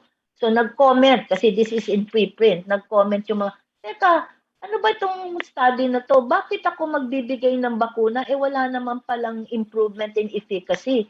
In fact, ang efficacy lang niya is 88.9%. And then after the full, after observing, after 7 days from the second dose, naging 75% na lang. So bakit ko, ang daming questions about this trial involving 12 to 15 years old. Now, ano ibig sabihin ng sa totoo lang, ang ibig sabihin ng breakthrough infection is a case of illness in which a vaccinated individual becomes infected by the same illness that the vaccine is meant to prevent. Biro mo yan, nagkaroon ka ng sakit na bakunahan ka para doon sa sakit na dapat niyang piniprevent. No? They occur when vaccines fail to provide immunity against the virus that is targeted. Okay? Breakthrough infection has been identified in individuals also, no, immunized with chickenpox or influenza, but not this much, no, not what we are seeing now. That even after the first dose, even after the second dose, when you want to believe you are already getting the optimum protection from the vaccine, nagkakaroon ka pa rin ng COVID infection. So, the character of breakthrough infection is dependent on the virus itself. Often, the infection in the vaccinated individual will result to mild infection. No? Hindi lang ito hindi lang ito ngayon. Usually, pag breakthrough infection, mild talaga siya. So, wag mong sabihin effective yung bakuna kasi mild yung infection mo. And it is of shorter duration than the infection when it is contracted naturally. So this is my study, no? Meron ako, this is not a study, I'm sorry, a commentary na sabi ko, teka muna, bakit sa Dengvax siya? Bakit dapat hindi ba ang ipiprevent ng bakuna, disease or infection? Bakit biglang-bigla sinabi ng Sanofi, hindi yan ang sinabi namin.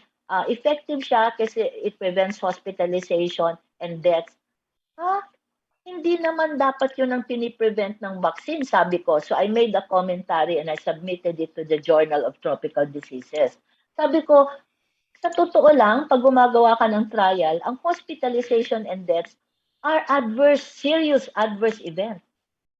So paano ko sasabihin ito ay outcome or ito na yung serious adverse event? So I made a commentary which I published. So these are the causes of breakthrough infection. So again, the redefinition of certain terms, no, to suit the purpose of whatever is happening now. So breakthrough infection, dapat is the disease that you're preventing. So dapat hindi ka magka-COVID. So pag nagka-COVID ka, that is the definition of breakthrough infection. Not because, so these are the things, no. Hindi yung binibigay mo ng justification, hindi ka naman mamamatay. Paano ka naman mamamatay kung hindi ka nagka-infection? So parang it's really mind-boggling already the logic that is going on. So ito yung mga causes ng breakthrough infection, improper administration, or the mutation in the virus and blocking antibodies. So it's not only the virus, it's the blocking antibodies. Nagkakaroon ka ng resistance or you have the antibody dependent enhanced reaction. For this reason, vaccines are rarely 100% effective. Kaya talagang it's almost impossible na you say that your vaccine is 95% effective. So this is about herd immunity, also known as population immunity, no? This is the resistance, no? Hindi ka na nagkakaroon ng infection kasi may combination ka ng bakuna at the immunity that you acquire from getting the infection, no?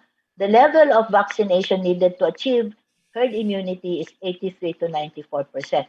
But it may never happen for COVID. Why? No? Because of the mutation that is happening. Okay? So that is why ang sabi ko, hindi ka dapat umuulit ng RT-PCR. Pag ikaw ay nagkasakit, no, at nagamot mo na yung sarili mo na COVID, ang gawin mo or what the government should now mandate or should now advise, you do your COVID antibody test. Okay? Because the COVID antibodies test will tell you the zero prevalence or the prevalence of immunity in the population or in your community. No? Kasi makikita mo na pag zero prevalent ka na, marami na sa population ang may antibody. Kasi remember, may mild and asymptomatic ka. These people will also mount an immune response. They will also have antibodies. Hindi mo yun, ang kailangan mo, makita, ito ba ay nakaka-contribute sa herd immunity. No? So, you don't, logically, wala na tayo sa first part ng pandemic. Kung totoong marunong ang mga epidemiologists ng DOH, marunong ang mga expert, nakikita na nila yan. Narito ka na after 12 plus 9, 21 months. Ang gusto mo na, ang dami mo nang nagkasakit. No? And the problem is, tama si Dr. Hober, wala tayong testing na maganda. I mean, what I'm saying is that there's no wide testing, no, effort, no. At you are testing RT-PCR, kaya dumadami. Kasi if you have only 2 to 5 days na contagious ka, no, mag-COVID antigen ka, magpa-positive yan. Pag nag-positive ang COVID antigen mo, nakakahawa ka. Sa mismong araw na yon, ikaw ay dapat i-isolate para hindi ka na makahawa. Ito ngayon, dumating ka, nag-RT-PCR ka dahil ikaw ay may symptom. Okay? O asymptomatic ka, napaka-sensitive niya. Okay? Pero nakuha mo yung resulta katulad ng nangyari sa PRC. Yung PNP, kumuha siya ng RT-PCR, wala pang resulta, sumama siya sa loob ng PRC para bantay doon sa test paper. Lo and behold,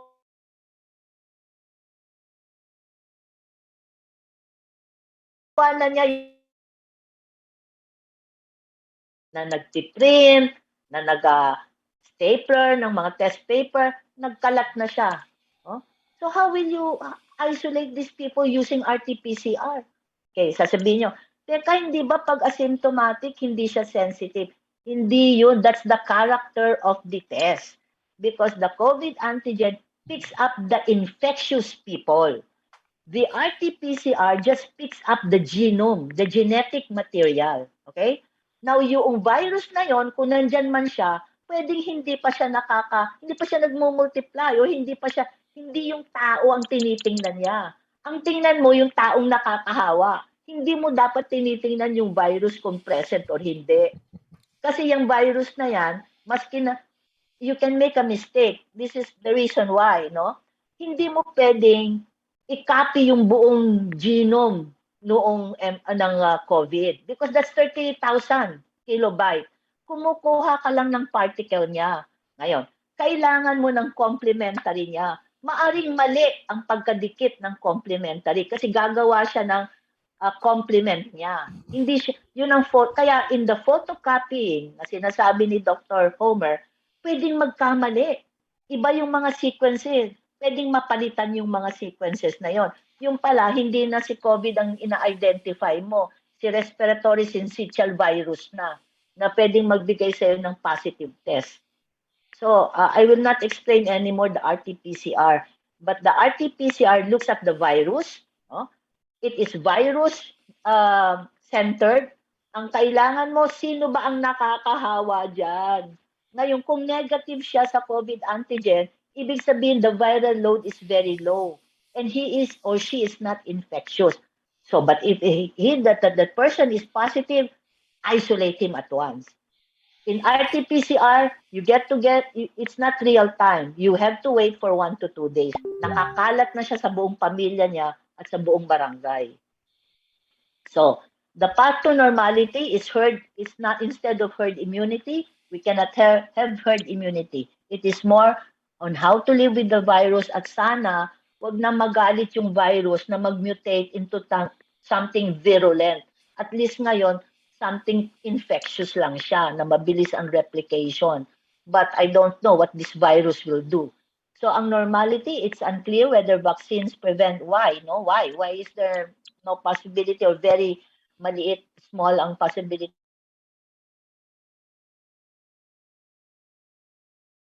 Out is uneven. Kasi dapat, kung gusto mo, sabay-sabay yan. Dapat sila, bakunahan mo ng sabay para ma-achieve mo yung herd immunity.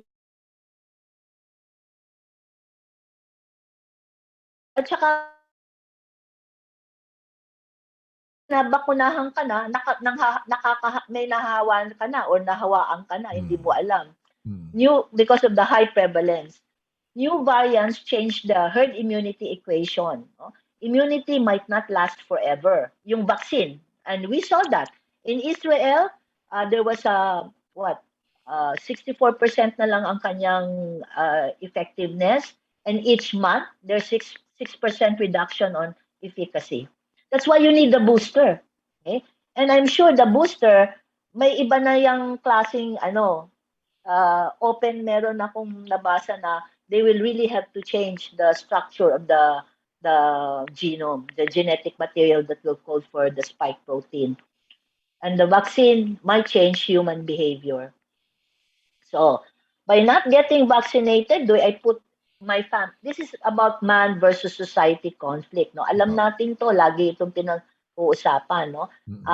Nagkakaroon to ng conflict if the protagonist takes action. Katulad natin, we feel that there is something wrong, it has not been explained to us, no? There's no full disclosure of adverse reaction, and even the benefit, we take action. We discuss, we talk, we argue, no? That is very uncomfortable for people, no? For society. So that's what you call man versus society conflict. So ang tanong ko, by not getting vaccinated, do I put my family and other people at risk for COVID? No, because we are all at risk, whether you are vaccinated or not. So I am not violating anything unethical or that will be harmful for my fellow men, di ba? But if you don't get vaccinated, we will never reach herd immunity. Where's the vaccine? Okay? Well, meaning, no, this is not also a problem aside from having no vaccine because the virus mutates. In fact, even if you naturally got COVID, you can still be reinfected, di ba? Lalo ka na pag nagbakunahan, the more you can get infected. Okay? In fact, natural immunity is not, it may be robust, but if you a new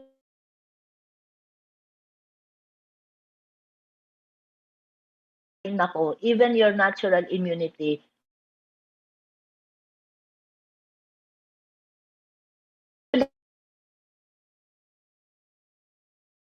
individual choice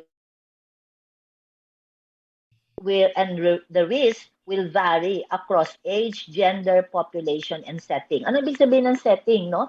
Yung healthcare delivery system mo. Katulad natin, from the very start, pangit na ang health delivery system natin. Pangit na ang healthcare natin. Our health professionals are being told to go abroad. No?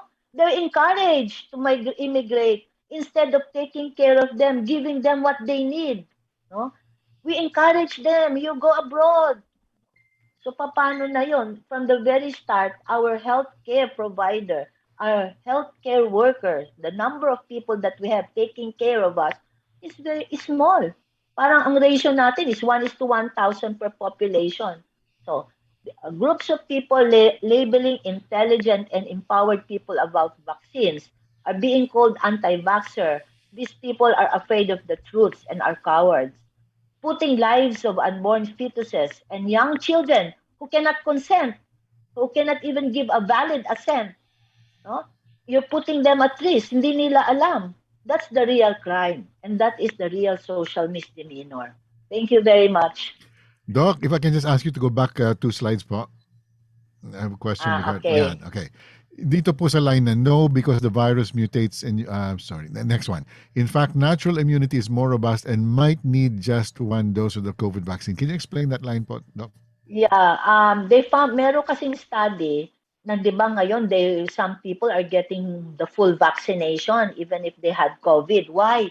Because 'di ba they required you cannot go to the mall, you cannot go to your office if you don't have a vaccine pass. O di nagpapabakuna maski na may natural immunity na. So but they found out in this study that you may have an immunity but you might need a booster, no, because of the Delta variant, because of the mutation. Okay. Maraming salamat po, Doc. I'm sure maraming oh yeah, there are questions here in the chat. Tinatanong din po nila, is COVID antibody test the same as antigen test? Is it easy to No. get antibody test results, and do they come out soon? Would you go ahead and answer the first question, Doc, please? Yeah, the antibody is telling you you are protected. No, that is not. You have two types of antibody. The first one is the antibody that fights during the acute phase. That's your IgM. No, meaning at that point in time, nasa acute phase ka, and you can still be infectious to other people. What you need is the IgG, which is your protective antibody. That should be the one that will last around 17 years or 10 years. Unfortunately, with COVID, no, with COVID-2, SARS-CoV-2, dahil bago siyang virus, hindi talaga natin alam how long the immunity is. But they saw doon sa first SARS, this is not COVID-2, this is the first SARS, no, na even those who got SARS before, 17 years ago, they still have the antibody for SARS, not SARS-CoV-2. So if there is cross reaction, this immunity, no, if it cross reacts, na kamag-anak niya si CoV-2, you are partly protected. They saw that you are protected. Kasi hindi ba the SARS-CoV-2 just happened 2020. So we cannot really trace back na 17 years ago. The 17 years ago, yun yung nung araw, the SARS-CoV-1. SARS, the first SARS. Yes. Now that is the antibody, which means, di ba, minsan hindi ka na nagpapatest kasi obvious na obvious, no? Inuubo ka, may muscle pain ka, may fever ka, may shortness of breath ka. Gusto mo pa bang mag-RT-PCR? Or sometimes you just manage the patient. Or may RT-PCR ka, like somebody I know, 3 times negative. Nag-positive lang siya. Na siya talaga ng 80 ba yun or 70, no?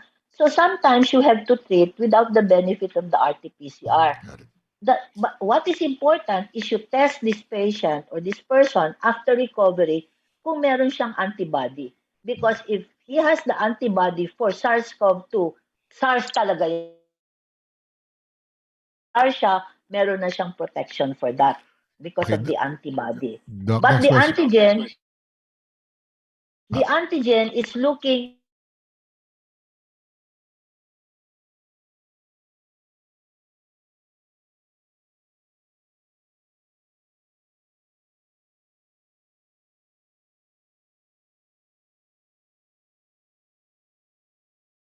case is often the spike protein. But you have other protein that can be infectious. The E protein, the membrane protein, and the nucleocapsid. Okay. Doc, is it easy now to get an antibody test, and do the results come out soon? I know Doc Homer has them, and results come out in 20 minutes. Are you aware of others who give the antibody test? Oh yeah, there are many. Actually, merong isa yung CPAS, no, na within the day. Pero mine, I got it after the next day naman. But you can get it within the day. Yung COVID antigen in 15 to 20 minutes. Real time yun. Okay, Doc, from what you were saying, would it be more reasonable, more logical to do a zero prevalence test rather zero prevalence bubble rather than a bakuna bubble? Yeah. Pero alam mo, ayaw ko yung mga bubble-bubble na yun kasi it's really very inhuman. Parang it's so discriminatory. Hindi mo naman kasalanan na may sakit ka, di ba? I don't like it, no? What I want to know is, halimbawa, Manila, mataas na ba yung zero prevalence ng Manila? No? Mataas na ba ang Quezon City? Therefore, but the problem with COVID, it's really a very baffling virus. So because of the mutations, very difficult to control. Okay. Comment ni Avin, sabi niya, I don't know why it is very difficult for others to understand. Ang linaw ng paliwanag ni Doc Jody. Kahit ako na layperson na kukuha ko, ang mga drug dealer, ang mga drug dealer ng Big Pharma, di talaga nayayanig. Okay. Okay. Thank you again, Doc Jody, for giving us your time. That was, again, very informative. I hope our viewers here picked up as much as I did. And we're going to have the recording. Ellie, once again, we will take a snippet of that, yung portion lang ni Doc Jody, para hindi nyo kailangan panoorin yung buong 2 hours po natin, nasa 2 hours na po tayo, to catch just the explanation ni Doc Jody dito. Right, Ellie? Yes, yes. I'll make it available. I'll cut it and then I will upload it for everybody. Tamang-tama, meron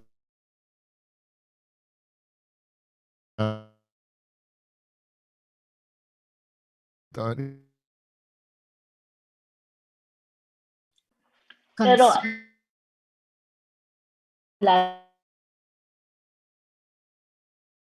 need to protect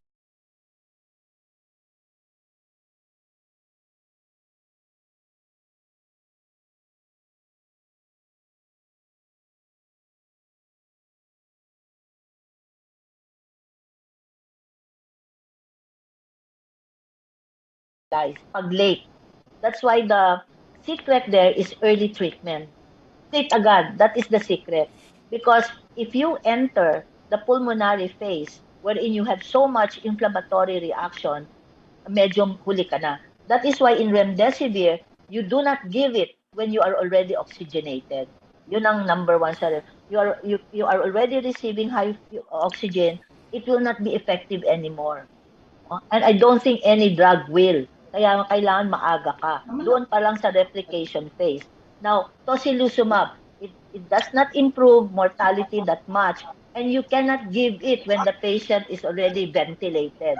Pag intubated na ang patient, wala na rin siyang epekto. Kaya nga sa Amerika, yung Regeneron, all of the monoclonal antibodies are pre-hospitalization.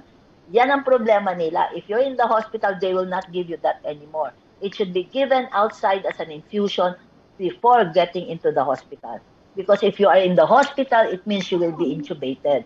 I do not know why we have 100 plus cases of active cases. It means if 95% is mild or 85, sino yung nasa ospital? Either sila yung iba dyan ay moderate na pwede nang i-manage sa labas or sila yung nagsa-side effect na sa gamot. Look at the 14 days. Walang reaction. Hindi na gumagaling sa remdesivir. Tocilizumab, hindi gumagaling. Naka-ventilate. Anong nangyayari? Later yan, magre-renal failure yan o magsa-septic shock from remdesivir. Or he will finally succumb to septic shock with tocilizumab. Why? Anti-inflammatory siya eh. Oh. So eventually, that's why if you're hospitalized, you're really 38% chance of dying. Kaya yun, ang tagal-tagal, pinahihirapan, nakakaawa yung pasyente kasi dinala mo doon sa stage na yun eh. Thank you. Okay, let's include Ellie itong portion na may dugtong pa si Dr. Jody. No? Yes, as we were saying, we will be posting the link to the video, this presentation ni Doc Jody sa ating Facebook page, Ellie, where ang Facebook page natin is Concerned DX and CX of the Yes. Philippines, and Yes. our website will also carry it, cdcph.org. I think maybe not the video, but at least the slides kung mahingi po namin kay Doc Jody.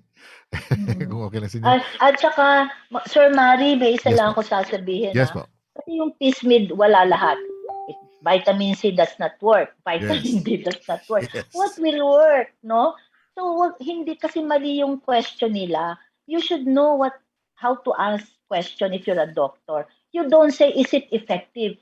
Will it reduce? No? Will it resolve my symptom?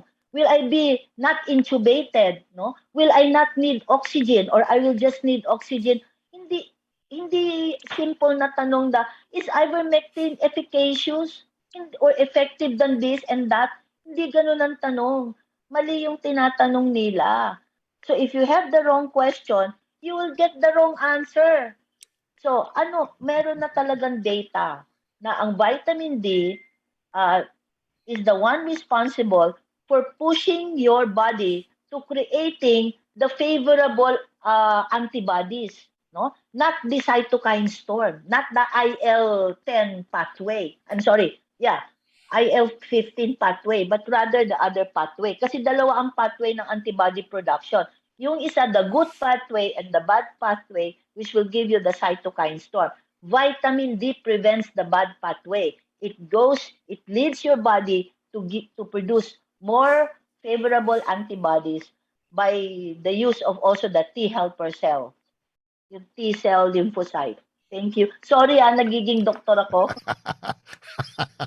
Thank you po, Professor Jody. Once again, Concern DX and CX, ano ba na una? Concern DX and CX of the Philippines on Facebook page, and our YouTube channel is Flatten the Fear.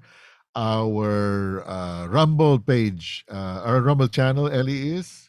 CDC PH. All right. And one word lahat, no? CDC Yes, PH. no spaces. All right. So that's where, don't expect that po right away sa Rumble, tsaka yung Facebook automatic, no? Naka-archive ka agad, Ellie, right? Yeah, it's Okay. there na. So pwede na pong panoorin, pwede na pong balikan sa Facebook ang presentation ni Doc Jody. Ang YouTube humahabol pa, right? Delayed ang YouTube. Am A I little right? bit, yeah, but It's a it little should bit delayed. be, yeah. All right. Once again, thank you again, Doc Jody. Let's go on with our next slide, Ellie. Widely vaccinated countries like Israel give late countries like Philippines a lesson what to do and what not to do, a lesson that can save us billions of pesos and millions of lives, yet we are not learning. Is our country as rich as Israel that we can afford up to 4 shots per year? Every variant and every wave, that is aside from its safety issues. Is our country sila na ang ginagawa ng gobyerno natin utang na ng utang kasi taxpayer lang naman mababayad eh. Okay, next page. Next slide, please. Over 2 billion people worldwide have been inoculated against COVID-19. Now, Israeli researchers are trying to learn if mRNA vaccines are dangerous long-term. This is from the Jerusalem Post. It is only now that they're trying to learn if the vaccine has long-term dangerous effects, in this case, the mRNA. Do we continue to roll them out while we see more dead people around us? Or do we wait? Yan, tulad na sinabi natin kanina, excited na si FDA Director General Eric Domingo na i-approve ang Pfizer. mRNA vaccine po yon. So that's one of the vaccines that Israelis are now examining, which they should have done if we had 10 to 12 years. No, yun ang time that it takes to really look into these vaccines to see how safe they are. Next page, please. Ellie? Okay, tinalo na. Okay. Extra, okay, our extra this evening. May legal stance na po tayo against the mandatory vaccine. And our guest, paki-introduce nga ng ating guest, Ellie. Yes, our presenter for this segment is Attorney Rob Concepcion. And Attorney Rob is a member of the Philippine Bar. He received his Juris Doctor degree from De La Salle, taking his master's in UP Diliman, took his Bachelor of Arts in De La Salle, and participant in FDI Moot Asia Pacific Global Rounds Buenos Aires, Argentina, where they won 4th best team and he was ranked 10th best advocate. His co-reviewer, Attorney Lyman, is an alumnus of the UP College of Law and assists the legal desk to CDC PH. Welcome. Welcome, Attorney. Attorney, you can unmute yourself. Good evening. Good evening, Attorney. Yes. So may I share my PowerPoint? Please.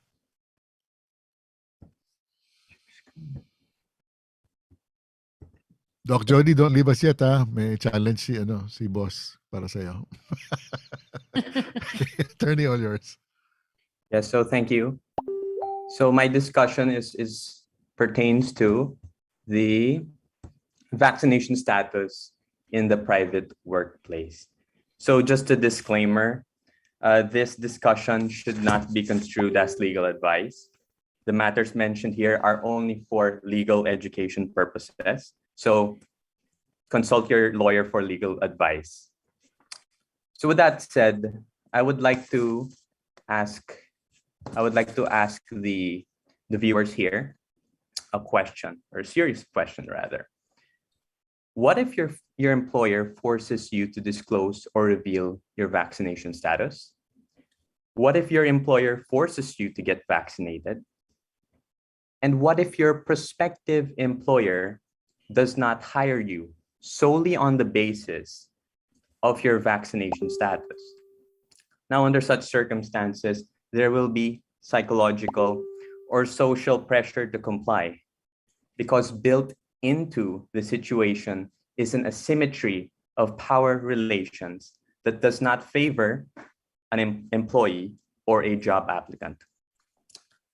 However, if there is any value at all in upholding privacy, in upholding bodily autonomy, and upholding equal work opportunities. Necessarily, what the law says, or what the law should say on COVID-19 vaccination status in the workplace must be taken seriously. And I mean very seriously. So with that said, yes. So with that said, my discussion centers on three main questions. So the first question is, can your employer force you to disclose your vaccination status? 2, can your employer force you to get vaccinated? And 3rd, can your prospective employer discriminate against you if you're not vaccinated? So I address these questions and issues in turn. So as to the first question again, can an employer force you to disclose your vaccination status? So you may voluntarily disclose your vaccination status. In such case, it would be a waiver of your privacy, your moral and even legal right to privacy. Now, as to involuntary disclosure, the law does not impose any positive obligation or positive requirement to disclose your vaccination status.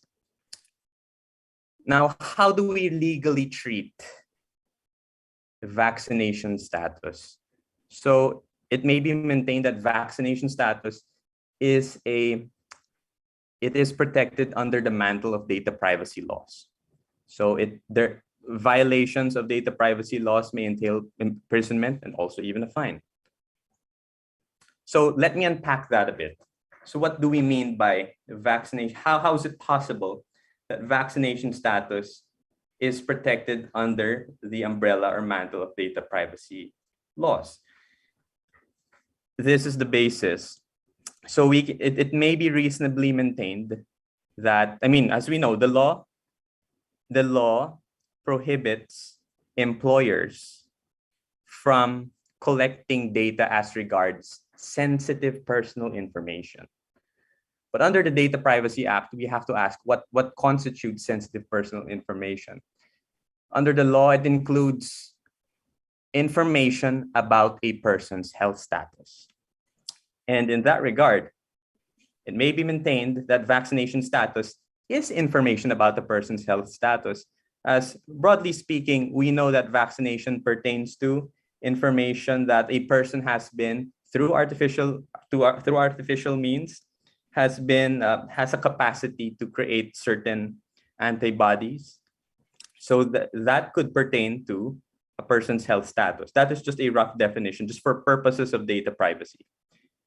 So in that regard, an employer, without your consent as an employee, or without any authorization from any regulation or law, cannot compel you to disclose your vaccination status.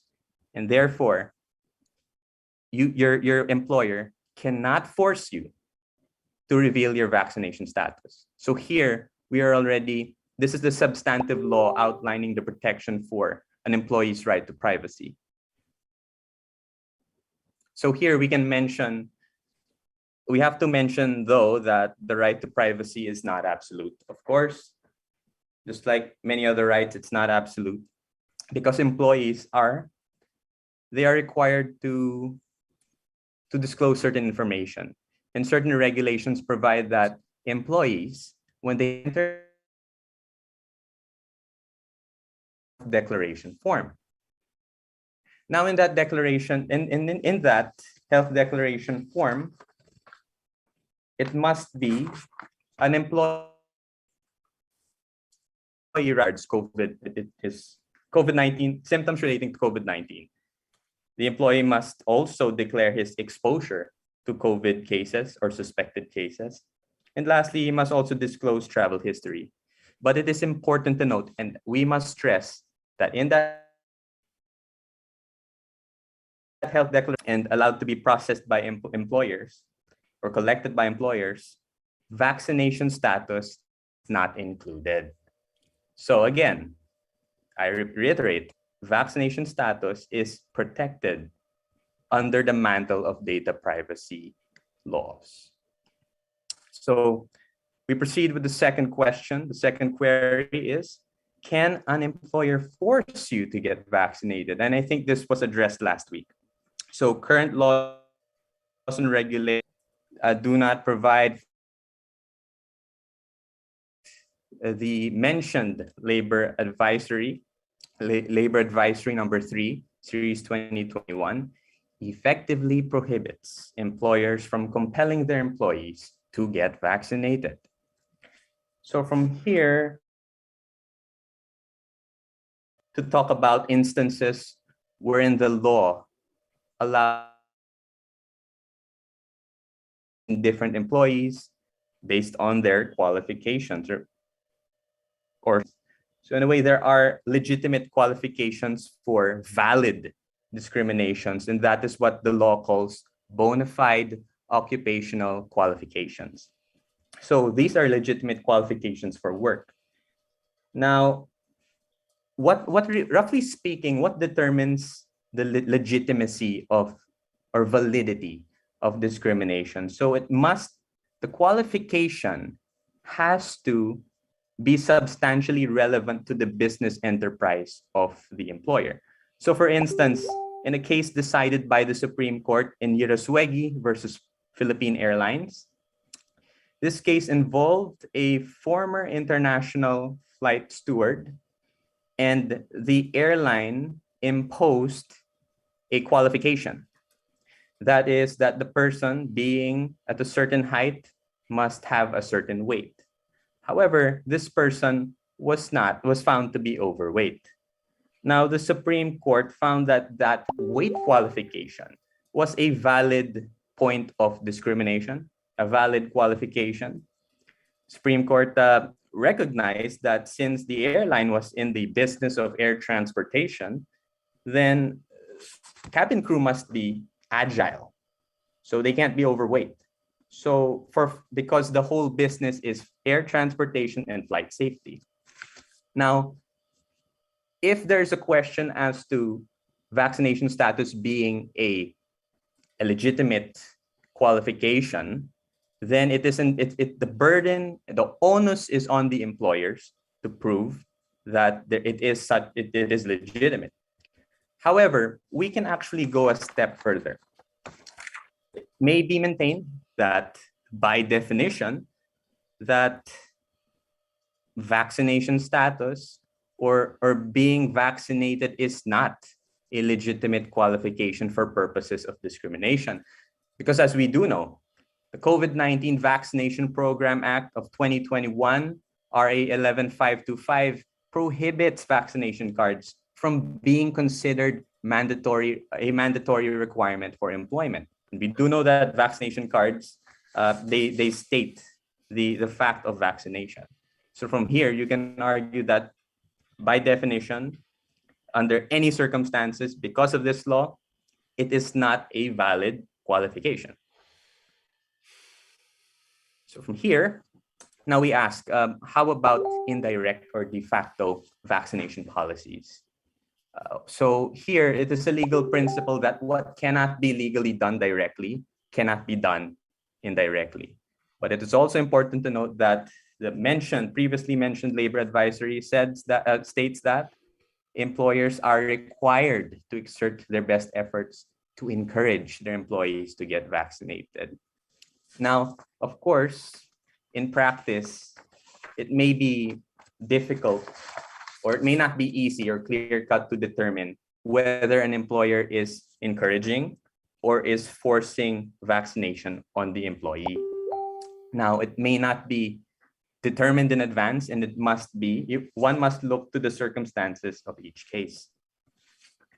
So a good rule of thumb in determining whether or not there is a de facto mandatory vaccination is one has to ask if the employer is making it difficult to be unvaccinated, such that perhaps is there a culture of shame?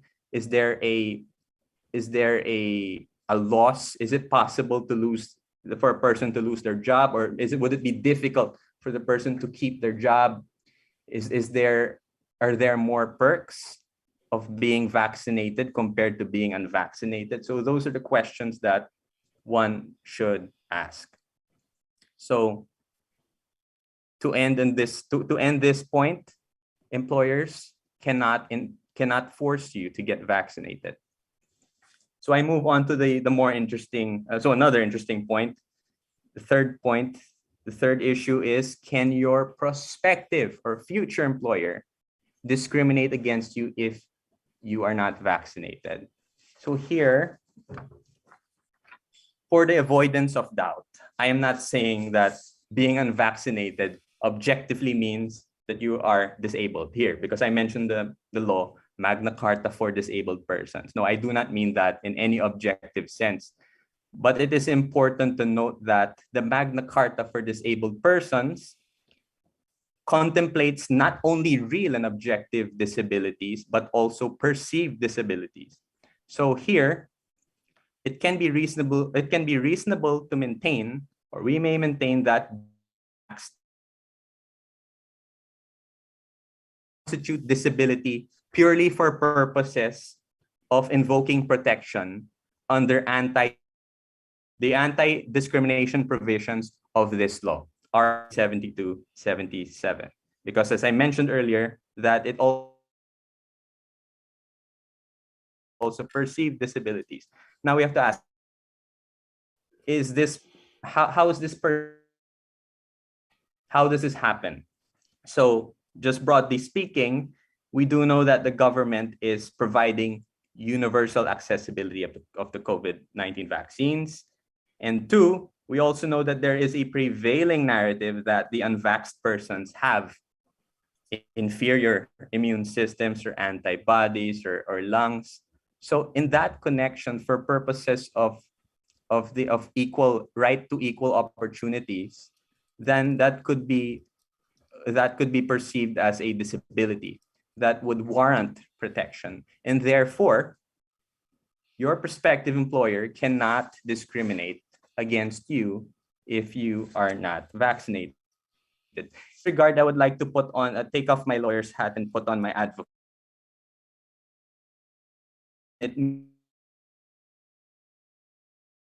That business owners can actually create demand in the job market when they actively say that they do not discriminate. They don't discriminate. Then they can actually poach good talent for that. So going back, in sum, ladies and gentlemen, what I could say from this discussion is that on the first issue, no, your employer cannot force you to reveal your vaccination status. Number two, no, your employer cannot force you to get vaccinated. And your prospective employer cannot discriminate against you for being unvaccinated. Now, these no's can be understood as affirmations to your right to privacy, to your right to bodily autonomy, and to your right for equal work opportunity. Now, on that note, doctors and citizens of the Philippines and the Flatten the Fear communities for leading the fight for truth. With that said, I conclude my discussion. Thank you. Thank you very much, Attorney. Just to make of doubt again, I am not related to Joey Concepcion. Yes. Just teasing you. Okay, thank you very much, Attorney. I'm sure No this will problem. be a breath of fresh air to a lot of our viewers na kinakabahan, baka sila tanggalan ng trabaho. And to that guest we had, was it last week ba, Ellie? Ma'am Ann, yung the one who was being forced to wear PPE Yes. in work, at work? Last week.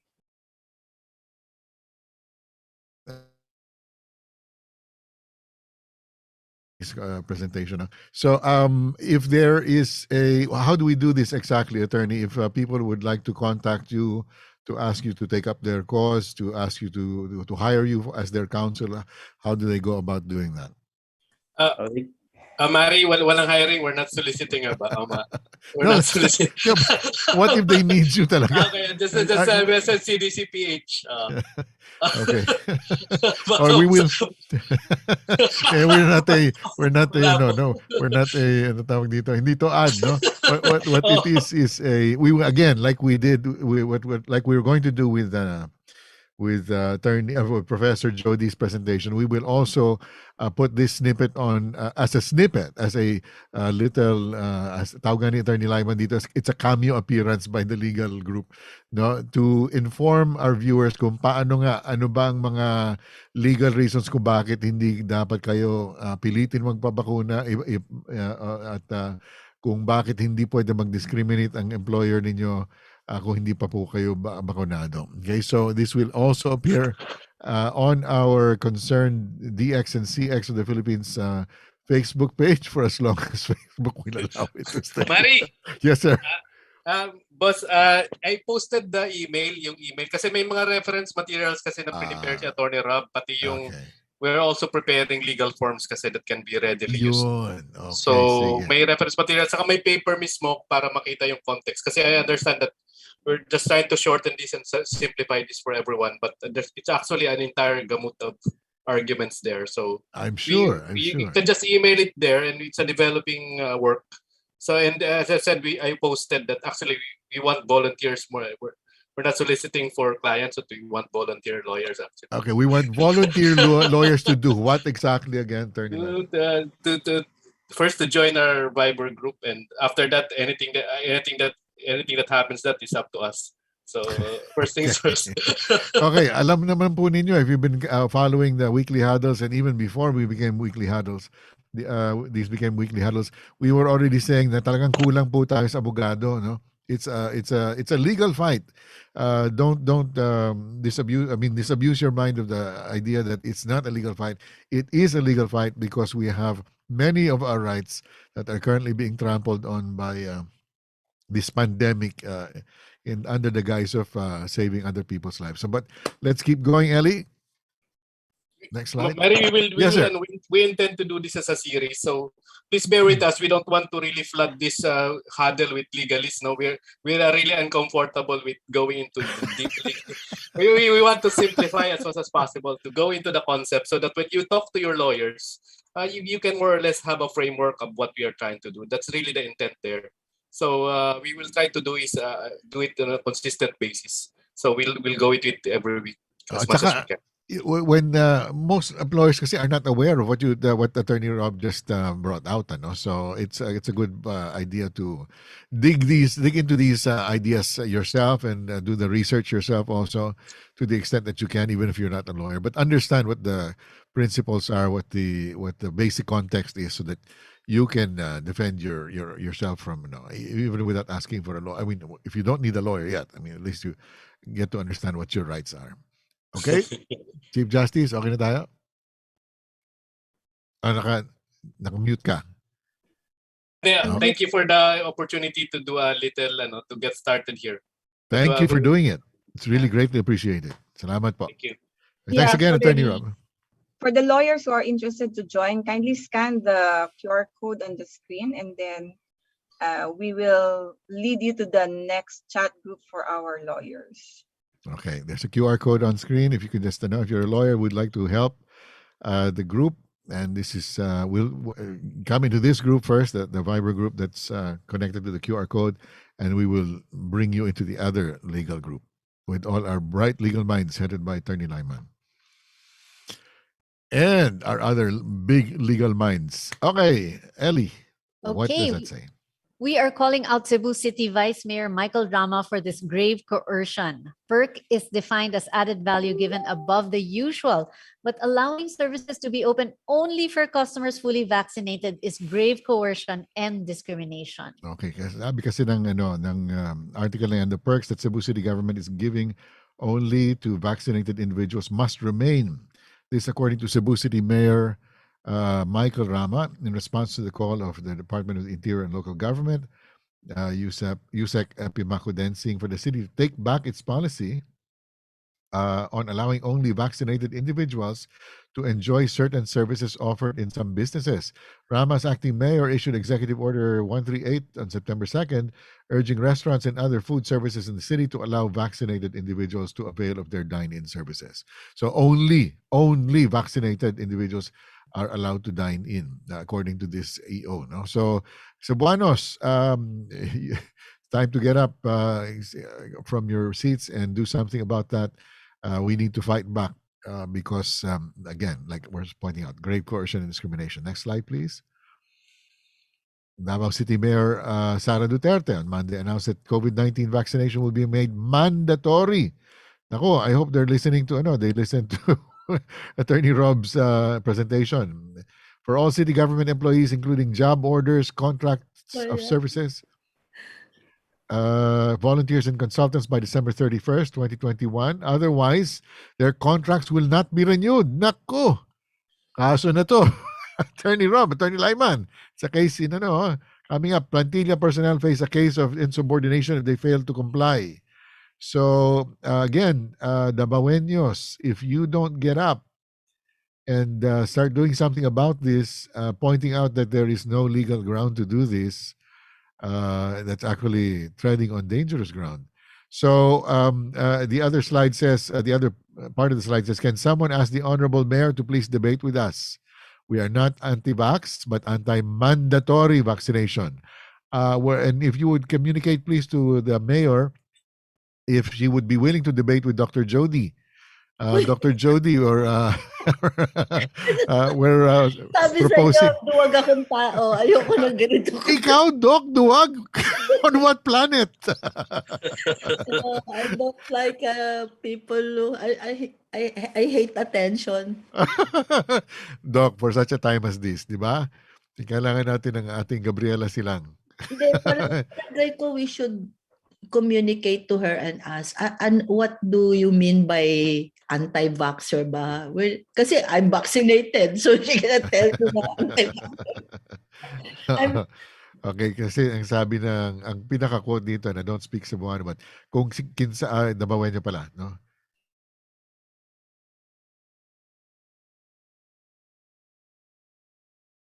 Says, kung kinsa pa ay gusto makiglali sa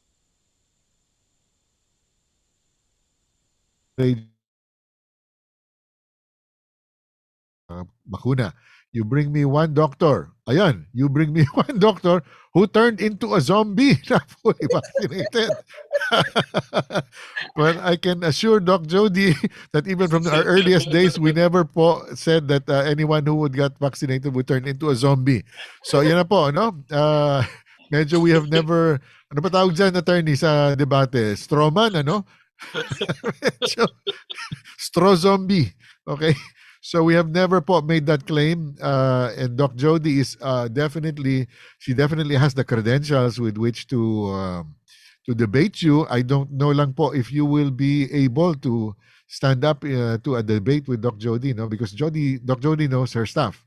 So unless you're willing to go to school po for a while, baka hindi pa ninyo kaya i-debate si Doc Jody, no? But mahirap. Parang mali din yung kanyang challenge, debate agad. It's not about anong i-debate mo doon, anong issue noon, anti-vaxxer. Parang anyway, I'm just thinking aloud. So, sabi ng asawa ko, do not argue with somebody crazier than you because you cannot tell the difference anymore. My husband always tells me. But our only goal po kasi here is to enlighten everyone, to illuminate the atmosphere, no po? Kasi there's obviously a lot of dark spots in terms of the information that's getting out to people. Primarily, Mayor is apparently of the belief that if people don't get vaccinated, they are going to be harmful to the ones who are already vaccinated. That again, no, is the principle behind that. The thinking behind that is that I'm going to, as an unvaccinated person, I'm going to infect you. Doc, maybe you want to address that na, just in case Mayor gets to watch this portion. Isi-snippet din po din natin siguro ito, di ba, Ellie? Kasi tama yung isang na kung lahat, as in sabay-sabay kang babakunahan, yun talaga, hindi na halos immune escape yung virus. Kasi wala na siyang pupuntahan eh. Pero that is logistically impossible kasi you will be also violating human rights. Kasi parang yung argument na yon is assumed that everybody wants to be vaccinated. Hindi eh. So that's an impossibility. It's not plausible kasi we have rights as human beings to to not be forced to do something that we're not we're not feeling safe about. But the argument, Prof, appears to be that if you don't get vaccinated, you will cause me to die. No. Mali naman yon. Mali yon. Kasi nga, parang akala nila, yung bakuna, let it be clear, yung bakuna, protection mo lang, protection ng sarili mo yan. Hindi mo na hindi yung taong nagpabakuna, siya lang ang Kaya nga the argument of Dr. Macalo is, biro mo, they want to vaccinate young people to protect the older population. Why will you do that? No? Kasi it will not also protect the older population because all of you are in equal footing. You are all at risk of infection, whether you're vaccinated or unvaccinated. Ang pinag-uusapan lang is the risk for severe, which is an argument na binibigay ng ng mga pharmaceutical, which I also will disagree with, no? Kasi ang hindi naman nila sinasabing it will prevent infection eh. It will just prevent you from getting severe or be hospitalized. But that's the same banana. Why will you be hospitalized and have severe COVID if you're not infected? So talagang dapat yung bakuna should prevent infection.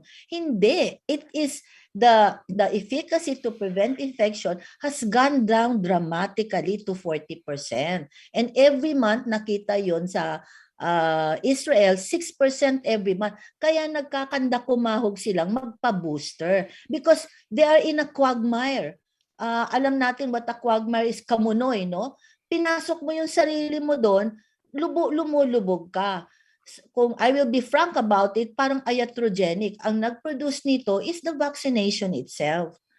Kasi parang you put yourself into that difficult situation, parang nagpinta ka ng, di ba, you're painting a room, hindi mo inaisip na nandun ka sa corner ng room, hindi ka na makabalik doon sa pintuan kasi inuna mo yung pintuan, papasok. When you're painting, hindi ba, biglang ang mali ang pagkapintura, galing sa labas, papuntang loob. Paano ka makakapunta ngayon? Binasa mo na yung pinintura mo. So, you have created a quagmire. So, what can the drug company do to redeem themselves? Create a booster. That's the most logical way because the protection has gone down. So that's a logical response from the drug company. But it would not have happened if they thought about the immunization very carefully. Na hindi tama yung sinabi ng isang vaccinology. If you want herd immunity, you have to vaccinate everybody at the same time. Which is impossible. Which is impossible because the world is global. Hindi sasabihin ng bakuna, punta muna ako sa Australia, mamaya na ang Philippines, at saka yung face shield. Hindi naman sasabihin ng virus, teka, hindi ako dadaan sa harap mo lang ako dadaan. What is one engineer said from UP Los Baños? Nakita nila by aerodynamics, may horizontal flow ka. So all of the particles, all of the virus that can potentially go are inside the face shield in the middle of your face kasi of the horizontal flow. And some of them are congregating here in your neck. So pagka ikaw, tinanggal mo yung maskara mo, ibinaba mo sa neck mo, at saka itinaas mo pa, maski naka-face shield ka, magkaka-COVID ka. Kaya sinasabi, based on that simulation, dapat itigil na rin yung face shield. Because the virus, they thought, nakamaskara kang, akala nila yung virus sa harap lang ng face shield papasok. There is a horizontal flow. It's very open on the sides. I mean, it's no-brainer. You're already 21 months and still you are holding on to that crazy idea. Wear that face shield. Well, nakita ko nga, once I was out, nilipad pa yung face shield ko. Pinulot ko pa, Din. Malay mo kung saan ang galing yung ano, di ba? God only knows Hindi what's lang on you. COVID ang makukuha ko doon, diarrhea pati.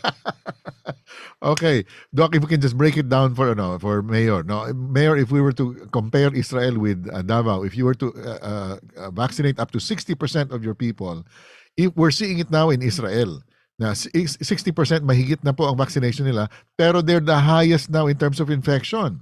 They vaccinated 60% of their people, and yet pinakamataas sila among the highest in infection rates, which means that your theory is not going to work. If it doesn't work in Israel, why should it work in Davao? Does that make any sense, Doc Jody?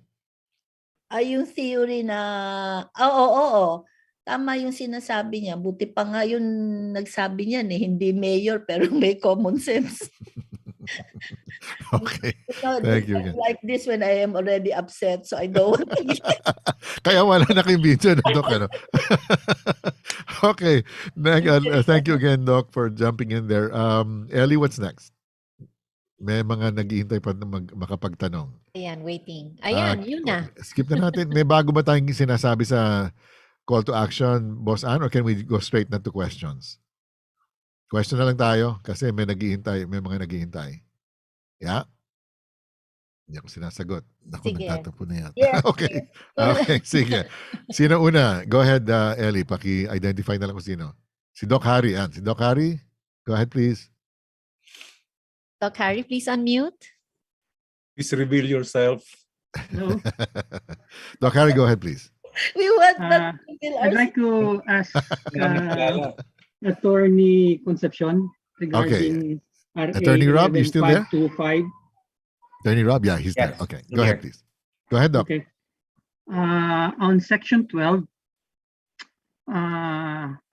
diretso na ako doon sa provided further that this, kasi minention mo naman that the vaccine card shall not be considered as an additional mandatory requirement for educational, employment, and other similar government transaction purposes. Does this mean if the vaccine card is not mandatory, hindi rin mandatory yung mismong vaccination? That's the first question. The second question is regarding the statement of Dr. Jody that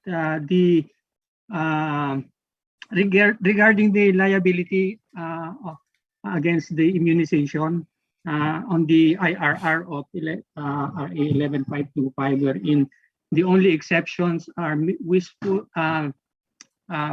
misconduct and gross negligence.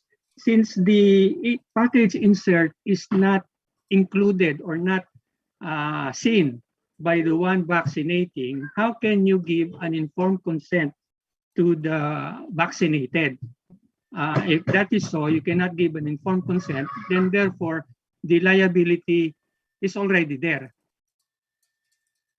Okay, as to your first, Attorney Concepcion. yes, as to your first question, precisely, since the law says here, as you mentioned, section 12, that vaccine card shall not be considered as an additional mandatory requirement. Yes. Yes, Then therefore the vaccination is also not mandatory with that statement. Yes, it's not mandatory. In fact, there is a mandate on employees not to force vaccination because of labor advisory, because of the mentioned labor advisory.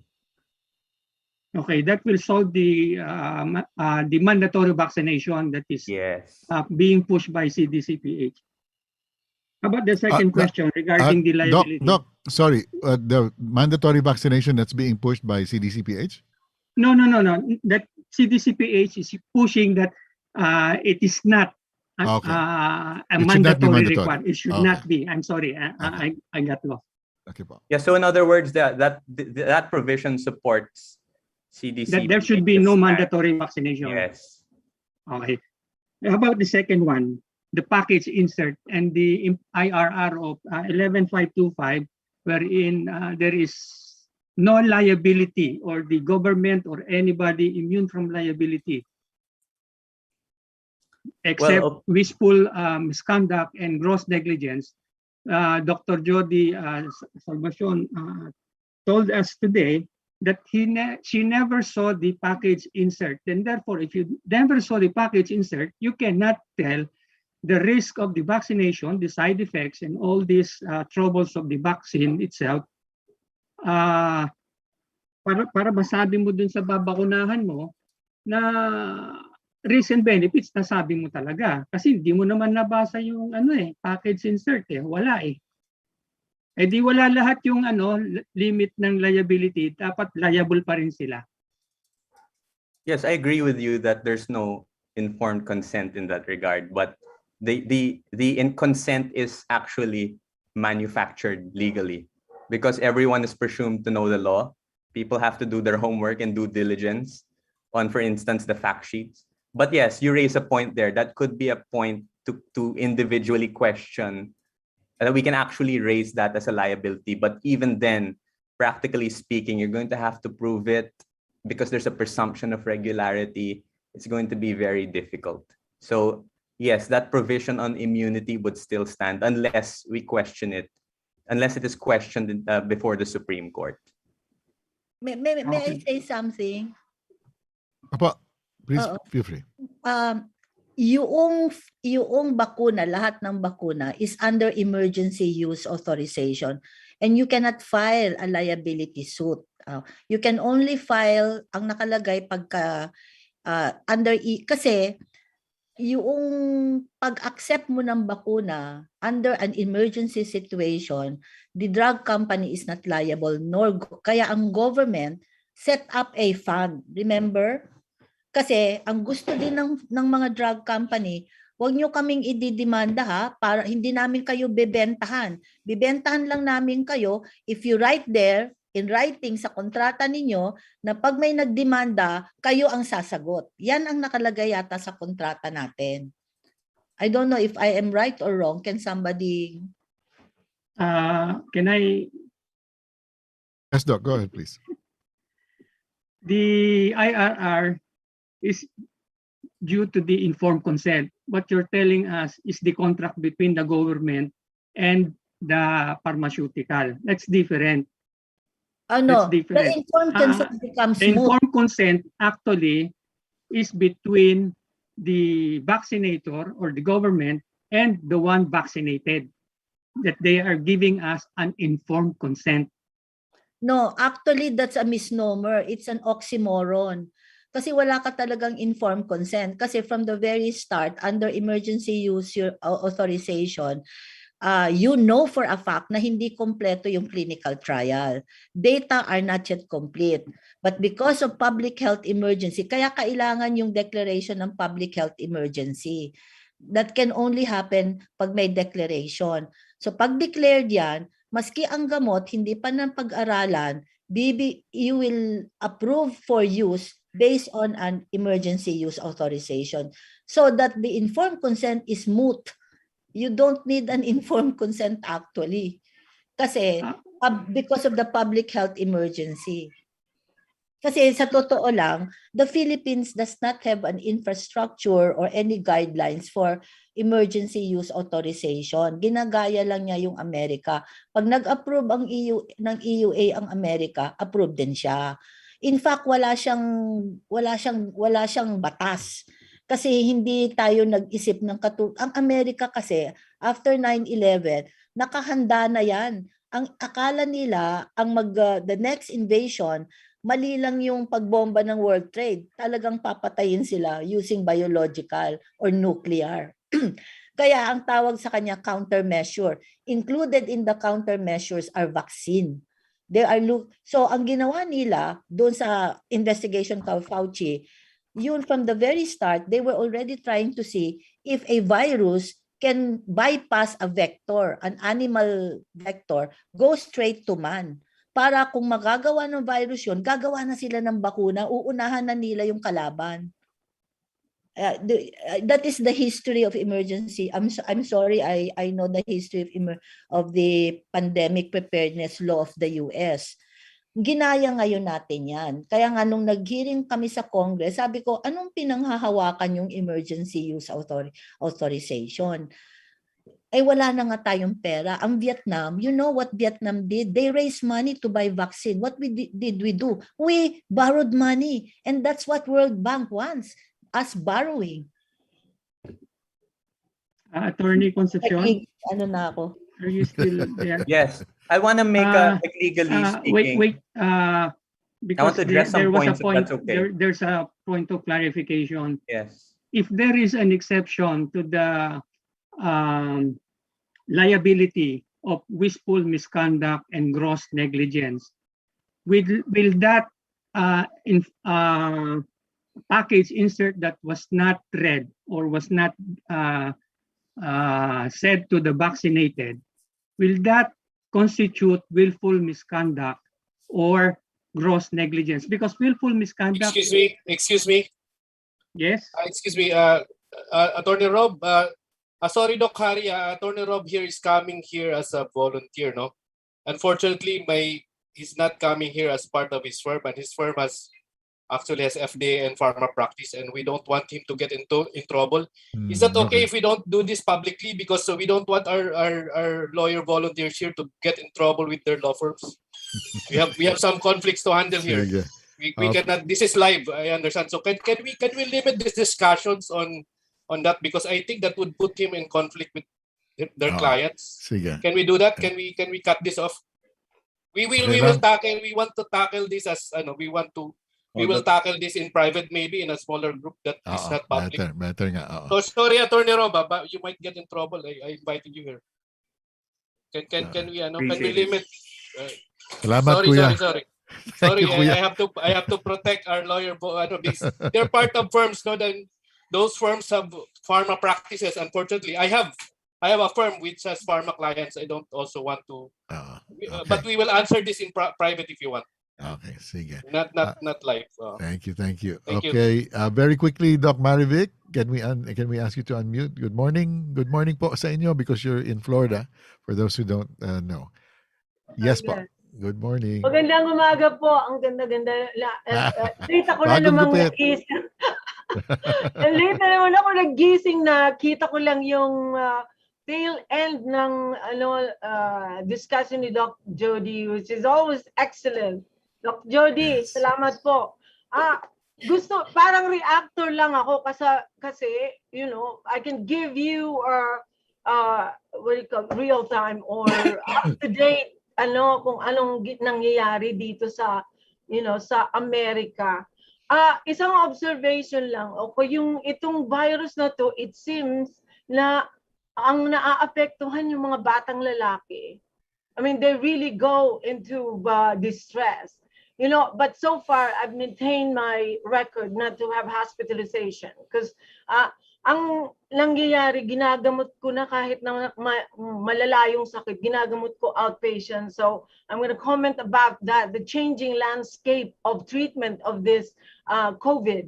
So isang comment pa sa, tandaan nyo, talagang naapektuhan yung mga 50 and below. Ang dami-dami kong mga pasyente na bilateral pneumonia na ginagamot ko sa outpatient at malala talaga. I've not seen that before. Ang karamihan na ginagamot ko na yung matatanda, talagang yun. Tungkol naman po sa sa konting lang sa bakuna, okay? Nasabi na nga ni Doc Jody na talaga itong bakuna ito is very leaky, no? It cannot protect you from getting the infection, and it doesn't prevent the transmission of the virus. And then the pharmaceutical company is saying that it will prevent you from getting hospitalized. That's the most that they can offer you. And agree doon sa lahat ng sinabi Doc Jody, talagang target. So, ang nangyayari ngayon, even what they are promising that is going to prevent you from getting, being admitted to the hospital, nawawala na po yun. Especially pag pinag-usapan yung mga matatanda. So the same cohort or the same group of people are really susceptible to the virus, whether you're vaccinated or not. So, kasi nung una, puro unvaccinated nakikita, pero humabol na po ang mga vaccinated, especially dito sa lugar ko, kasi mataas ang vaccination rate. We're more than 70% if you consider my community. And these are all retirees. So pag pumunta ka sa hospital ngayon, yung hospital, ang ginawa nila, they're cheating, no? Yung kahit na vaccinated, hindi na nilalagay yung status ng vaccination before they were asking, are you vaccinated or not? Ngayon hindi na hindi na nila kina-classify. So whatever that means, but as it's happening. Okay? Pero ang alam ko, humahabol na. So it doesn't matter whether you're vaccinated or not. What I can say is sa mga matatanda, it doesn't make a difference. They get hospitalized just the same. Okay? Okay. Tapos tungkol naman dun sa treatment, kailangan talaga tingnan kasi yung practices, I'm managing over there. Okay? I manage, hindi ko na sabihin mga pangalan, but they are really sick and they are, some of them are kind of well-known people. Ang practice dyan sa Pilipinas, like the recent one that I got, hindi sila open sa ibang approaches eh. Ang nakikita ko is to use remdesivir, tocilizumab, and automatically antibiotic big guns, okay? Even if they don't have any basis on using them. Kasi meron kami mga blood test na pwede kong sabihin, okay, it's time for you to use big antibiotics because this is gumagamit silang hemoperfusion, yung parang dialysis yun, hemoperfusion. I mean, there's also a reason for using that kasi inaalis yung mga antibody immune complexes. I think that's the rationale behind. But that is actually good because when they give remdesivir, if you do that, it can potentially save the kidney. Complication ng remdesivir kahit na tocilizumab is it shut down your kidney. So you just have to pray that you're young enough and you have good kidney function kasi halos kalahati ng binibigyan ng remdesivir dito sa Amerika nagki-kidney failure. And so at one point actually they were saying that this virus is very bad because it's causing kidney failure. Yung treatment nila nagki-kidney failure eh. So it needs to be, we have to move on to this, but people have to keep on talking. But kasi talagang malaking impluwensya ng mga ng mga nasa pharmaceutical company, and the narrative and the protocol they need to be implemented by all means. Parang yun ang pakiramdam ko ha. And so ngayon ang mga tao natatakot na sila either number one, kasi ang feeling nila pag pumasok sa ospital, may into the end of it. You'll never see the daylight. Ang pangalawa, yung mga may alam, yun nga ang medication, parang yung protocol pumapatay dun mismo sa So really, I'm gonna emphasize that the best thing to do with this is really focus on the early treatment. At kahit na yung moderate cases, and this is the changing landscape of the treatment, okay? You have to learn, lalo na sa we don't have a choice because number one, the healthcare system is being overwhelmed, and whether you want to go into the hospital, there's no bed. Wala na. Mag-aantay ka. Ano yan? Critical ka na, nasa wait list ka. It's like inconceivable to me. And so number two, talagang we're learning how to deal with this disease. And everybody, all the doctors should get on board. Ang mali dyan, di naman we're telling you, it's working, okay? It's working. I've treated so many. Mga kahit na hindi 100% na nag-work, even if it's giving only 50%, I'm gonna take it. We are in a pandemic. We are dealing with a very versatile, ugly disease. And so you have to implement anything that will help the people, the patient. And then, sila, gumagamot po tayo, may sinumpaan tayo. It's our Hippocratic oath to yung mga tao. So, yung pag-change ng landscape ng treatment, it needs to be implemented in the Philippines. You have to make, like, I don't know, groups or what have you. I was talking to some people last night. Hindi ko nasasabihin kung ano sila kasi pero mga prominente sila. And I was suggesting to them, you have to teach the community because you don't have a choice. You know, you have to train people how to deal with this very sick people so that they don't go to the hospital. But the best thing is you have to prevent and you need to go onto prophylaxis kasi tama po yun. You will never achieve herd immunity depending on the vaccine.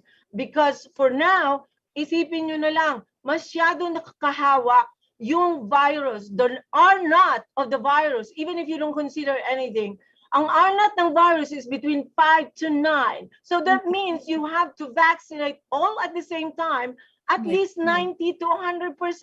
Which is, I've been saying this, di ba nakaaway ko pa nga yung isang authority dyan, nasabi ko, are you kidding me? You are kidding yourself promoting the vaccine as the only answer to this pandemic because it's not and it will never be. And nakikita na natin ngayon, they're even the one driving the mutation of this virus. Kaya, ang nangyayari, magkakaroon ka ng flavor of the month ng virus because it's pushing the virus to mutate in a very specific certain way. It's to avoid the antibody of the vaccine. Ganyan. Kasi yung mga viruses, di ba, nag-mutate yan all the time. But they are mutating randomly and it's like a group, as a swarm or something. But here, with the vaccine being implemented like that, ang mutation is to avoid the antibody. And so, mag-mutate na naman. Kaya magkaroon tayo ng super bug or super virus, mga gamot natin hindi tatalab because we are pushing the virus to mutate into a super duper monster virus. So, I hope it doesn't happen. I will pray for that. And I really would like to encourage everybody, not only the medical, the medical sector or lalo na yung mga doktor, get on board, have an independent thinking. Pag gumamot kayo ng makatotohanan dito sa COVID na to, you will know the disease. You will smell it, you will feel it, and you can even taste it. I think I do that now. And so, yun lang po. At saka, masyado akong passionate kasi nakakainis na talaga. Si Doc, bagong gising pa yan, ha? Bagong gising. Nakasalamin ako kasi wala akong makeup. Sa mga hindi pa nakakapansin. Bagong manicure. Tsaka bagong gupit din si Doc. Oo, bagong gupit. Hanggang alas 8 ng gabi, kagabi, I was treating people. Oh my God. Actually, nag-text kami Doc Jody. Doc Jody, kisses to you. Mutual admiration. Okay. All right, Okay, so that's all what I have to say. Change the landscape of treatment and somebody has to initiate that. Kainis talaga. Okay, thank you. Thank you, Doc Maribig. Is Doc Vince still in the house? Let's bring in Doc Vince. I know we've gone way over time. Nandiyan pa ba si Doc Vince? Pero nagising ako kay Dr. Maribig. Yes, he's here. Yeah, go ahead. With that colored manicure. Doc Vince, go ahead, please. Good evening. Hi, good evening. Doc Jody, good evening, Dr. Maribig. I have this question. Is there a threshold wherein we should say to the government, let's put a halt on vaccinating, especially with a number of deaths? Because one of the surveys that we did is there are almost, 28.8% out of the 550 respondents namatay because of the vaccination. But worst of all is there were four pregnant women. 2 of them had miscarriages, 1 FDIU, and 1 stillbirth. So when can we say to the government, let's put a halt on this because there's a lot of cases really that are presenting na ganun. So that's my question po. Thank you, Doc. Was that directed to Doc Jody, Doc Vince? Yeah, Doc Jody. or was it? In the first place, I wouldn't have started the vaccination. If I were the one in government, I would really seriously think about the initial, I don't know, of the vaccinologists asking us that we will be pushing the mutation, in fact, of the virus if we do mass vaccination during a pandemic. So I cannot answer that question because I would not have done that crazy thing in the first place. It has to be government that has to on FDA. Okay. Mary, I think the problem is the government is not even recognizing that the deaths are related to the vaccine. So how can they have that cap or feel? How would they qualify whether they would stop or continue? I saw an article na 106 deaths. I'm trying. It's major jumbled up in my memory, but definitely, yeah. Until they start acknowledging that the vaccine's causing deaths, and for real, and we're not getting anywhere. What are we doing next, Ellie?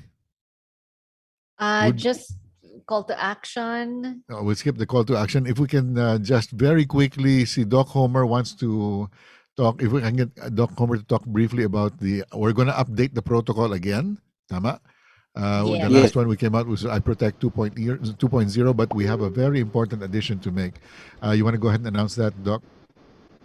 Yeah, so we're going to update together with our core group of doctors. So we will try to publish it or make it available to everyone as soon as all the doctors in our core group, including Dr. Marivic and all our other doctors, to agree to the new protocol that we will be setting.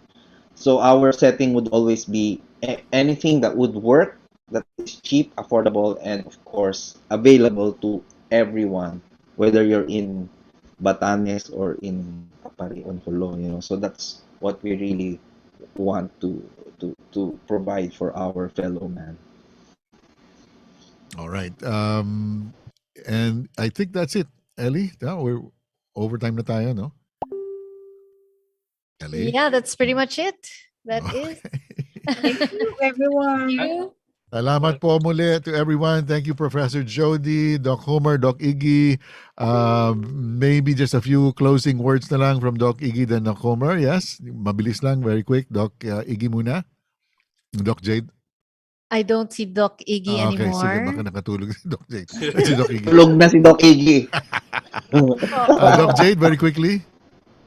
Doc Jade, very quickly. Just a few words if you have any. Naka-mute po kayo. Unmute po kayo. Yeah. I just want to thank every doctor who really took the time to see patients. No, it's really very hard. Most of the patients are seen by either Dr. Landrito or Dr. Homer Lim. And we as doctors should learn the different protocols, especially the latest protocols on the Delta variant. And we would like to thank our consultants, sila Dr. Jody and Dr. Marivic Villa, for teaching us the complicated matters regarding COVID management. And I'd like to thank all the CDC PH members and the Flatten the Fear, because lahat nagko-contribute in giving us the materials to read and to update ourselves. So thank you very much to everyone. All right. Maraming salamat, Doc Jade. And Doc Homer, closing words.